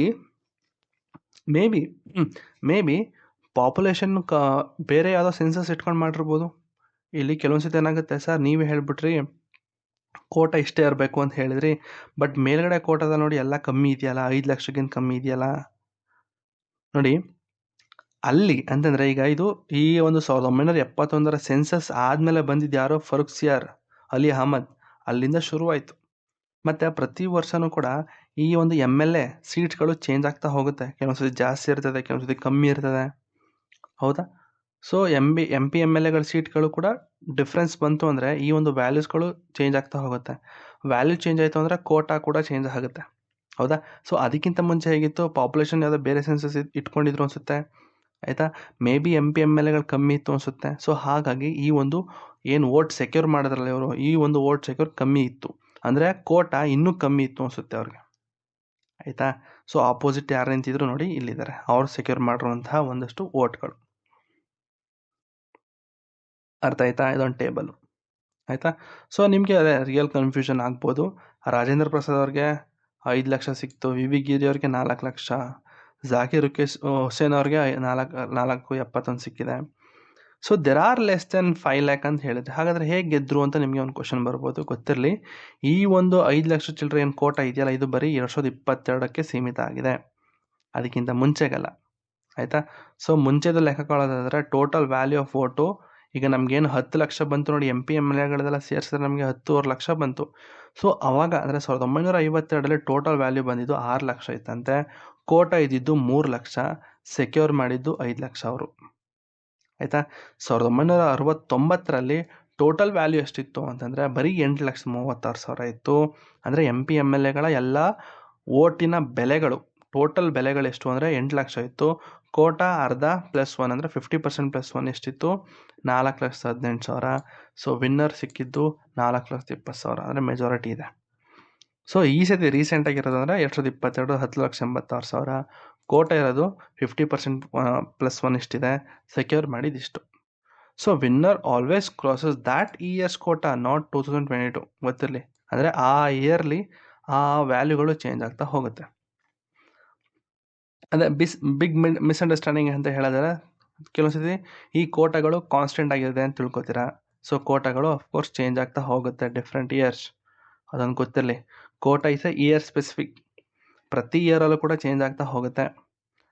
ಮತ್ತು ಕೌಂಟಿಂಗ್ ಪ್ರೊಸೆಸ್ ಈಗಾಗಲೇ ಹೇಳಿದೆ, first preference, second preference, transfer of vote. First ಪ್ರಿಫರೆನ್ಸಲ್ಲಿ ಅಂದರೆ ಫಸ್ಟ್ ರೌಂಡಲ್ಲಿ ನಿಮಗೆ ಮೆಜಾರಿಟಿ ಸಿಕ್ತು ಅಂತಂದರೆ ಅವ್ರು ಯಾವುದೇ ಕಾರಣಕ್ಕೂ ಮತ್ತೆ ಆ ಟ್ರಾನ್ಸ್ಫರ್ ಆಫ್ ವೋಟ್ ಮಾಡೋದಕ್ಕೆ ಹೋಗೋದಿಲ್ಲ. ಅಕಸ್ಮಾತ್ ಮೆಜಾರಿಟಿ ಸಿಕ್ಕಿಲ್ಲ ಅಂತಂದರೆ ಟ್ರಾನ್ಸ್ಫರ್ ಆಫ್ ವೋಟ್ನ ಮಾಡ್ತಾರೆ. ಮತ್ತು ಎಲ್ಲ ಡಿಸ್ಪ್ಯೂಟ್ಸ್ಗಳು, ಏನೇ ಪ್ರೆಸಿಡೆಂಟ್ ಎಲೆಕ್ಷನ್ ಏನೇ ಇದ್ರೂ ಕೂಡ ಎಲ್ಲ ಸುಪ್ರೀಂ ಕೋರ್ಟ್ ನೋಡ್ಕೊಳ್ಳುತ್ತೆ. ಡಿಸ್ಪ್ಯೂಟ್ಗಳಿತ್ತು ಅಂದರೂ ಕೂಡ ಸುಪ್ರೀಂ ಕೋರ್ಟ್ ಡಿಸಿಷನು ಫೈನಲ್ ಆಗಿರುತ್ತೆ. ಮತ್ತು ಎಲೆಕ್ಷನ್ನು ಏನೆಲ್ಲ ಇರ್ತದೆ ಇದನ್ನು ನೆಕ್ಸ್ಟ್ ಕ್ಲಾಸಲ್ಲಿ ಹೇಳ್ತೀನಿ ಬಿಡಿ, ಬೇಡ ಇದನ್ನು. ಯಾಕೆ ಇಂಡೈರೆಕ್ಟ್ ಎಲೆಕ್ಷನ್ ಅನ್ನೋದ್ರ ಬಗ್ಗೆ ಎಲ್ಲ ಹಾಕಿದ್ದೀನಿ ನೋಡಿ. ಪ್ರಾಕ್ಟಿಕಲಿ ಡಿಫಿಕಲ್ಟು, ಪಾರ್ಲಿಮೆಂಟ್ರಿ ಸಿಸ್ಟಮ್ ಇದೆ, ಪ್ರೆಸಿಡೆಂಟ್ ಅವರು ಬರೀ ನಾಮಿನಲ್ ಎಕ್ಸಿಕ್ಯೂಟಿವ್, ಆಯಿತಾ. ಸೊ ರಿಯಲ್ ಎಕ್ಸಿಕ್ಯೂಟಿವ್ ಯಾರು, ನಿಮ್ಮ ಪ್ರೈಮ್ ಮಿನಿಸ್ಟರ್ ಅಂತ ಹೇಳಿದೆ. ಫೆಡರಲ್ ಬ್ಯಾಲೆನ್ಸು ಏನೇನೋ ಹಾಕಿದ್ದೀನಿ, ನೋಡ್ಕೊಳ್ಳಿ. ಕ್ರಿಟಿಸಿಸಮ್ ಕೂಡ ಒಂದಷ್ಟು ಜನ ಮಾಡಿದರೆ, ನಮ್ಗೆ ಸದ್ಯಕ್ಕೆ ಬೇಡ, ಆಯಿತಾ. ಸೊ ಈಗ ಇಷ್ಟು ಮುಗೀತಾ. ಈಗ ನಿಮ್ಮ ಇಲ್ಲಿಂದ ಶುರುವಾದರೆ, ನಿಮ್ಮ ಲಕ್ಷ್ಮೀಕಾಂತಲ್ಲಿ ಇಲ್ಲಿಂದ ಶುರುವಾದರೆ ಇದು ಎಲೆಕ್ಟೋರಲ್ ಕಾಲೇಜ್ ಬಗ್ಗೆ ಮಾತಾಡುತ್ತೆ, ಆಯಿತಾ. ಇಲ್ಲಿಗೆ ಮುಗೀತದೆ. ಮತ್ತು ಈ ನಾಮಿನೇಟೆಡ್ ಮೆಂಬರ್ಸ್ ಅಂತ ಹೇಳ್ತಾರೆ ನೋಡಿ, ಅದು 104ನೇ ತಿದ್ದುಪಡಿ ಬಗ್ಗೆ, ಆಂಗ್ಲೋ ಇಂಡಿಯನ್ಸ್ ಬಗ್ಗೆ ಹಾಕಿದ್ದಾರೆ. ಅದನ್ನು ಕೂಡ ಏನು ಮಾಡಿದ್ದಾರೆ, ಅದನ್ನು ಆಂಗ್ಲೋ ಇಂಡಿಯನ್ ಇದನ್ನು ನಾಮಿನೇಷನ್ ಇದನ್ನು ಡಿಸ್ಕಂಟಿನ್ಯೂ ಮಾಡಿರೋ ಬಗ್ಗೆ ಡಿಸ್ಕಸ್ ಮಾಡಿದ್ದಾರೆ. ಇಲ್ಲಿ ಡಿಸ್ಕಂಟಿನ್ಯೂ ಮಾಡಿದ್ದಾರೆ ಅಂತ ಹಾಕಿದ್ದಾರೆ. ಮತ್ತು ಅಸೆಂಬ್ಲಿ ಅಕಸ್ಮಾತ್ ಡಿಸಾಲ್ವ್ ಆಯಿತು ಅಂದರೆ ಏನಾಗುತ್ತೆ ಅದ್ರ ಬಗ್ಗೆ ಹೇಳಿದ್ದಾರೆ. ಅದಾದಮೇಲೆ ಇಲ್ಲಿಂದ ಫಾರ್ಮುಲಾ ಶುರು ಆಗುತ್ತೆ. ಇದು MLA ಫಾರ್ಮುಲಾ ಏನು ಮಾಡಬೇಕು ಅಂತ, ಇದು MP ಫಾರ್ಮುಲಾ, ಆಯಿತಾ. ಇದು ಕೋಟಾ, ಎಲೆಕ್ಟೋರಲ್ ಕೋಟಾ ಅಂದರೆ ಎಷ್ಟು ಅವ್ರಿಗೆ ಮಿನಿಮಮ್ ವ್ಯಾಲ್ಯೂಸ್ ಆಫ್ ವೋಟ್ ಗಳಿಸಿದ್ರೆ ಅವ್ರನ್ನ ಗೆದ್ದಿದ್ದಾರೆ ಅಂತ ಹೇಳಬೇಕು ಅಂತಂದರೆ ಎಷ್ಟು ಬೇಕು ಅಂತಂದರೆ ಈ ರೀತಿ ಇದೆ ಫಾರ್ಮುಲಾ, ಅರ್ಥ ಆಯ್ತಾ. Total value of valid vote poles ಅಂತಂದರೆ ಎಲ್ಲ MP MLAಗಳ ವ್ಯಾಲ್ಯೂಗಳನ್ನ ಇಟ್ಕೊಂಡು ಡಿವೈಡ್ ಬೈ 2+1 ಮಾಡಿ ಸಿಗ್ತದೆ. ಸೊ ಈಗ sir ಅಕಸ್ಮಾತು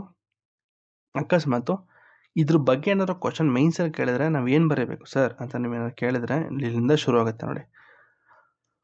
each member of electoral college gives only 1 ballot paper, ಅದು ಕೂಡ ಪ್ರಿಫರೆನ್ಸ್ ಎಲ್ಲ ಮಾರ್ಕ್ ಆಗಿರುತ್ತೆ 1 2 3 4 ಅಂತ, ಆಯಿತಾ. ಮತ್ತು this means the voter can identify as many preferences as there are candidate, ಅಂದರೆ ಎಷ್ಟು ಕ್ಯಾಂಡಿಡೇಟ್ಸು ಎಲೆಕ್ಷನ್ ನಿಂತಿದ್ದಾರೆ ಅಷ್ಟು ಪ್ರಿಫರೆನ್ಸ್ ಲಿಸ್ಟಲ್ಲಿ ಇರ್ತದೆ, ಮಾಡ್ತಾರೆ. ಅದಾದಮೇಲೆ ಇಲ್ಲಿಂದ ಶುರು ಆಗುತ್ತೆ ನೋಡಿ. ಇಷ್ಟನ್ನು ನೀವು ಓದ್ಕೋಬೇಕು, ಆಯಿತಾ. ಇಷ್ಟನ್ನು ಓದ್ಕೊಂಡ್ರೆ ಇಲ್ಲಿಂದ ನೋಡಿ ಒಂದು ಚಿಕ್ಕದಾಗಿ ಒಂದು ಹಾಕಿದ್ದಾನೆ, ತುಂಬ ಚೆನ್ನಾಗಿ ಹಾಕಿದ್ದಾನೆ. ಫಸ್ಟ್ ಟೈಮ್ ಓದೋರ್ಗೊಂದು ತಲೆಗೆಡುತ್ತೆ. In case a candidate secures a required quota in this phase, he is directly elected. Otherwise, the process of the transfer of vote is set in motion. The ballots of candidates secured the least number of the first preference votes are cancelled. ಹೌದಾ, least number ಯಾರಲ್ಲಿ ನಾವು ಇದು ಮಾಡಿದ್ವಿ, D ಮತ್ತು C ನ cancel ಮಾಡಿದ್ವಿ, ಹೌದಾ. First D ನ ಕ್ಯಾನ್ಸಲ್ ಮಾಡಿದ್ವಿ, ಆಮೇಲೆ C ನ ಕ್ಯಾನ್ಸಲ್ ಮಾಡಿದ್ವಿ, ಹೌದಾ. ಮತ್ತು ಆ ಒಂದು ಕ್ಯಾನ್ಸಲ್ ಮಾಡಿದ್ವಲ್ಲ ಅವನ ಒಂದು ಸೆಕೆಂಡ್ ಪ್ರಿಫರೆನ್ಸ್ ವೋಟ್ನ ಟ್ರಾನ್ಸ್ಫರ್ ಮಾಡ್ತೀವಿ ಯಾರಿಗೆ, to the first preference vote of other candidates. This process continue till the candidate secures required quota. ಎಷ್ಟು ಚೆನ್ನಾಗಿದೆ ನೋಡಿ. ಫಸ್ಟ್ ಟೈಮ್ ಓದೋರ್ಗಂದು ತಲೆ ಅಂದರೆ ತಲೆ ಕೆಡೋಗ್ಬಿಡುತ್ತೆ, ಏನು ಗುರು ಇದು ಅಂತ. ಬಟ್ ಈಗ ವಿತ್ ಎಕ್ಸಾಂಪಲ್ ನಮಗೆ ಅರ್ಥ ಮಾಡ್ಕೊಂಡಿರೋದ್ರಿಂದ ನಿಮಗೆ ಈಸಿ, ಹೌದಾ. ಸೊ ಏನೇ ಒಂದು ಎಲೆಕ್ಷನ್ ಡಿಸ್ಪ್ಯೂಟ್ ಆದರೂ ಕೂಡ ನಿಮ್ಮ ಸುಪ್ರೀಂ ಕೋರ್ಟ್ ನೋಡ್ಕೊಳ್ಳುತ್ತೆ. ಈಗ ಲಾಸ್ಟಲ್ಲಿ ಹೇಳಿದ್ನಲ್ಲ ಅದ್ರ ಬಗ್ಗೆ, ಮತ್ತು ಅವರ ಒಂದು ಡಿಸಿಷನ್ ಫೈನಲ್ ಆಗಿರುತ್ತೆ ಅದ್ರ ಬಗ್ಗೆ ಅಷ್ಟೇ. ಅದ್ರ ಬಿಟ್ಟರೆ ಏನಿದೆ, ಯಾಕೆ ಇಂಡೈರೆಕ್ಟ್ ಎಲೆಕ್ಷನ್ ಮಾಡಿದ್ದಾರೆ ಅನ್ನೋದ್ರ ಬಗ್ಗೆ ಎಲ್ಲ ಸ್ವಲ್ಪ ಹಾಕಿದರೆ ನೋಡ್ಕೊಳ್ಳಿ. ನಮಗೆ ಬೇಡ ಸದ್ಯಕ್ಕೆ ಅದು. ಅದಾದಮೇಲೆ ಒಂದು ಟೇಬಲ್ ಹಾಕಿದ್ದಾರೆ, ಟೇಬಲ್ ಮಾಡಿದ್ರೆ ನೆಕ್ಸ್ಟು ಕ್ವಾಲಿಫಿಕೇಷನ್ ಓದಿ. ಇಷ್ಟೇ ನಿಮ್ಮ ಎಲೆಕ್ಷನ್ ಆಫ್ ಪ್ರೆಸಿಡೆಂಟ್. ಗೊತ್ತಿರಲಿ, ನಿಮ್ಮ ಎಲೆಕ್ಷನ್ ಆಫ್ ಪ್ರೆಸಿಡೆಂಟು ಮತ್ತು ವೈಸ್ ಪ್ರೆಸಿಡೆಂಟ್ ಎರಡೂ ಕೂಡ ಸೇಮು. ಅಲ್ಲೂ ಕೂಡ ಬರುತ್ತೆ proportional representation, single transferable vote, secret ballot ಅಂತ ಅಲ್ಲೂ ಕೂಡ ಬರುತ್ತೆ. ಸ್ವಲ್ಪ ಡಿಫ್ರೆನ್ಸ್ ಇದೆ, ಮುಂದೆ ಹೇಳ್ತೀನಿ, ವೈಸ್ ಪ್ರೆಸಿಡೆಂಟ್ ಬಂದಾಗ ಹೇಳ್ತೀನಿ, ಸರಿನಾ. ಓಕೆ, ಈಗ ಕ್ಲಾಸು ನಿಮಗೆ ನೀಟಾಗಿ ಅರ್ಥ ಆಗಿದೆ ಅಂತ ನನ್ನ ಒಂದು ಭಾವನೆ. ಈಗ PYQ ಟೈಮ್. ಈಗ ಬನ್ನಿ ಓದಿ. ಈಗ ಅರ್ಥ ಹಿಂಗೆ ಸಾಲ್ವ್ ಮಾಡೋಕ್ಕಾಗಿಲ್ಲ ಅಂದರೆ ನೋಡಪ್ಪ ನಾನೇನು ಮಾಡೋಕ್ಕಾಗಲ್ಲ, ಯಾಕಂದರೆ ನೀಟಾಗಿ ಹೇಳ್ಕೊಟ್ಟಿದ್ದೀನಿ, ಆಯಿತಾ. ಓಕೆ, ಶುರು ಮಾಡಂಗಂದ್ರೆ ಓಕೆ. ಕ್ವಶನ್ ನೋಡಿ ಹಿಂಗೆ, with reference to the election of president of India, okay, consider the following statements. The value of vote of each MLA varies from state to state. ಹೌದಾ, ಎಸ್. ನಾನು ಟೇಬಲ್ ನೋಡಿದ್ರೆ ಗೊತ್ತಾಗುತ್ತೆ ನಿಮಗೆ. Values of vote ಕೂಡ change ಆಗ್ತಾ ಹೋಗುತ್ತೆ ಪ್ರತಿ ಸ್ಟೇಟಲ್ಲಿ, ಹೌದಾ. UPಲೇ ಬೇರೆ ಇತ್ತು ವ್ಯಾಲ್ಯೂಸ್ ಇತ್ತು, ಕರ್ನಾಟಕದಲ್ಲೇ ಬೇರೆ ಇತ್ತು, ತಮಿಳ್ನಾಡು ಮತ್ತು ಕರ್ನಾಟಕದಲ್ಲಿ ಹೇಳಿದೆ ನೋಡಿ, ಆಯಿತಾ. ವ್ಯಾಲ್ಯೂಗಳು ಚೇಂಜ್ ಆಯಿತು, ಹೌದಾ. Okay, next the value of vote of MP in Lok Sabha is more than the value of MP in the Rajya Sabha. ಹೌದಾ, ತಪ್ಪು. ಇಬ್ರಿಗೂ ಕೂಡ ನಾನು 700 ಅಂತಾನೆ ಹಾಕ್ತೆ, ಹೌದಾ. ವ್ಯಾಲ್ಯೂಸ್ ಆಫ್ MP ಇನ್ ಲೋಕಸಭಾ ಅವರು ಕೂಡ ಸೇಮ್ ಇರ್ತದೆ, ಮತ್ತು ರಾಜ್ಯಸಭಾ MPಗಳು ಕೂಡ ಸೇಮ್ ಇರುತ್ತೆ. ಸೊ ಹಾಗಾಗಿ ಆನ್ಸರ್ ಈಸ್ ಓನ್ಲಿ 1. ಎಷ್ಟು ಈಸಿ ಇದಲ್ಲಪ್ಪ ಇದು. ಓಕೆ, ಓಕೆ ಬನ್ನಿ ನೆಕ್ಸ್ಟ್ ಕ್ವಶನ್ ನೋಡೋಣ. ಫುಲ್ ಖುಷಿ ಆಗೋಯ್ತಾ ಈಗ? ಇಷ್ಟಾಗ ಕಾನ್ಸೆಪ್ಟ್ ಅರ್ಥ ಮಾಡ್ಕೊಬಿಟ್ರೆ ನಿಮ್ಗೆ ಈಸಿ. ಈಗ ನೋಡಿ, ನೆಕ್ಸ್ಟು ಎಲೆಕ್ಟೋರಲ್ ಕಾಲೇಜ್ ಬಗ್ಗೆ ಮಾತಾಡ್ತಾರೆ ಇಲ್ಲಿ. ಓಕೆ, ಅಂದರೆ ಎಲೆಕ್ಷನ್ ಆಫ್ ಪ್ರೆಸಿಡೆಂಟ್ ಬಗ್ಗೆನೇ ಸ್ಟೇಟ್ಮೆಂಟ್ ಕೊಟ್ಟಿರೋದು ಎಲೆಕ್ಟೋರಲ್ ಕಾಲೇಜ್ ಬಗ್ಗೆ. ಇದು the member of nominated members to either house of the parliament or legislative assembly of a state is also eligible to be included in the electoral college. ನೋಡಿ, electoral ಕಾಲೇಜಲ್ಲಿ ನಾನು ಹೇಳಿದೆ ಒಂದು word elect ಅಂತ ಇದೆ ನೋಡಿ ಅಂತ ಹೇಳಿದೆ ಅಲ್ವಾ. ಸೊ ಎಲೆಕ್ಟೆಡ್ ಅಂತಂದರೆ ಬರೀ ಇಲ್ಲಿ ಎಲೆಕ್ಟೆಡ್ ಮೆಂಬರ್ಸ್ ಮಾತ್ರ ಇರ್ತಾರೆ, ಯಾವುದೇ ಕಾರಣಕ್ಕೂ ನಾಮಿನೇಟೆಡ್ ಮೆಂಬರ್ಸ್ ಇರೋದಿಲ್ಲ ಅಂತ ಹೇಳಿದೆ. ಓಕೆನಾ? Okay. Next, higher the number of elective assembly seats higher the number of values of vote in each MLA. ಹೇಗಾಗುತ್ತೆ? ಪಾಪ್ಯುಲೇಷನ್ ಜಾಸ್ತಿ ಇತ್ತು ಅಂತಂದರೆ ಆ ಒಂದು ವ್ಯಾಲ್ಯೂ ಆಫ್ ವೋಟು ಕೂಡ ಚೇಂಜ್ ಆಗ್ತಾ ಹೋಗುತ್ತೆ. ಅಸೆಂಬ್ಲಿ ಸೀಟ್ ಇದ್ರೆ ಜಾಸ್ತಿ ಆಗಲ್ಲ. ಅಸೆಂಬ್ಲಿ ಸೀಟ್ ಜಾಸ್ತಿ ಇತ್ತು ಅಂತಂದರೆ ನಿಮ್ಮ ವ್ಯಾಲ್ಯೂ ಆಫ್ ವೋಟು ಕಮ್ಮಿ ಆಗ್ತಾ ಹೋಗುತ್ತೆ. ಪಾಪ್ಯುಲೇಷನ್ ಜಾಸ್ತಿ ಆಗಬೇಕಿಲ್ಲಿ. ಸೊ ಇಲ್ಲಿ higher the number of elective assembly seat ಇದೆಯಲ್ಲ, ಇದು ತಪ್ಪು. ಪಾಪ್ಯುಲೇಷನ್ ಜಾಸ್ತಿ ಆದಂಗೆ ವ್ಯಾಲ್ಯೂಸ್ ಆಫ್ ವೋಟು ಕೂಡ ಜಾಸ್ತಿ ಆಗ್ತಾ ಹೋಗುತ್ತೆ, ಇದು ತಪ್ಪಾಗುತ್ತೆ.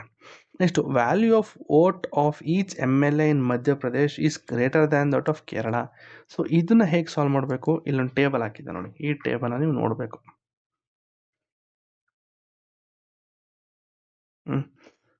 ನೋಡಿ, ಮಧ್ಯಪ್ರದೇಶಲ್ಲಿ ಒಂದು ಓಟಿನ ಬೆಲೆ ಎಷ್ಟಿದೆ?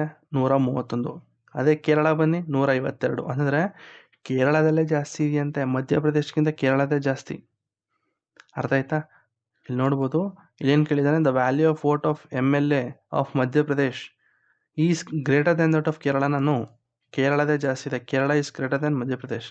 ಸೊ 2, 3 ಎರಡು ಕೂಡ ತಪ್ಪು. Next, value of vote of each MLA of Puducherry is higher than that of Arunachal Pradesh because the ratio of total population of total number of elected seats in Puducherry is greater compared to the Arunachal Pradesh. Okay, ಇದು okay, total number of population ಇದು ಜಾಸ್ತಿ ಇದೆ. So ಹಾಗಾಗಿ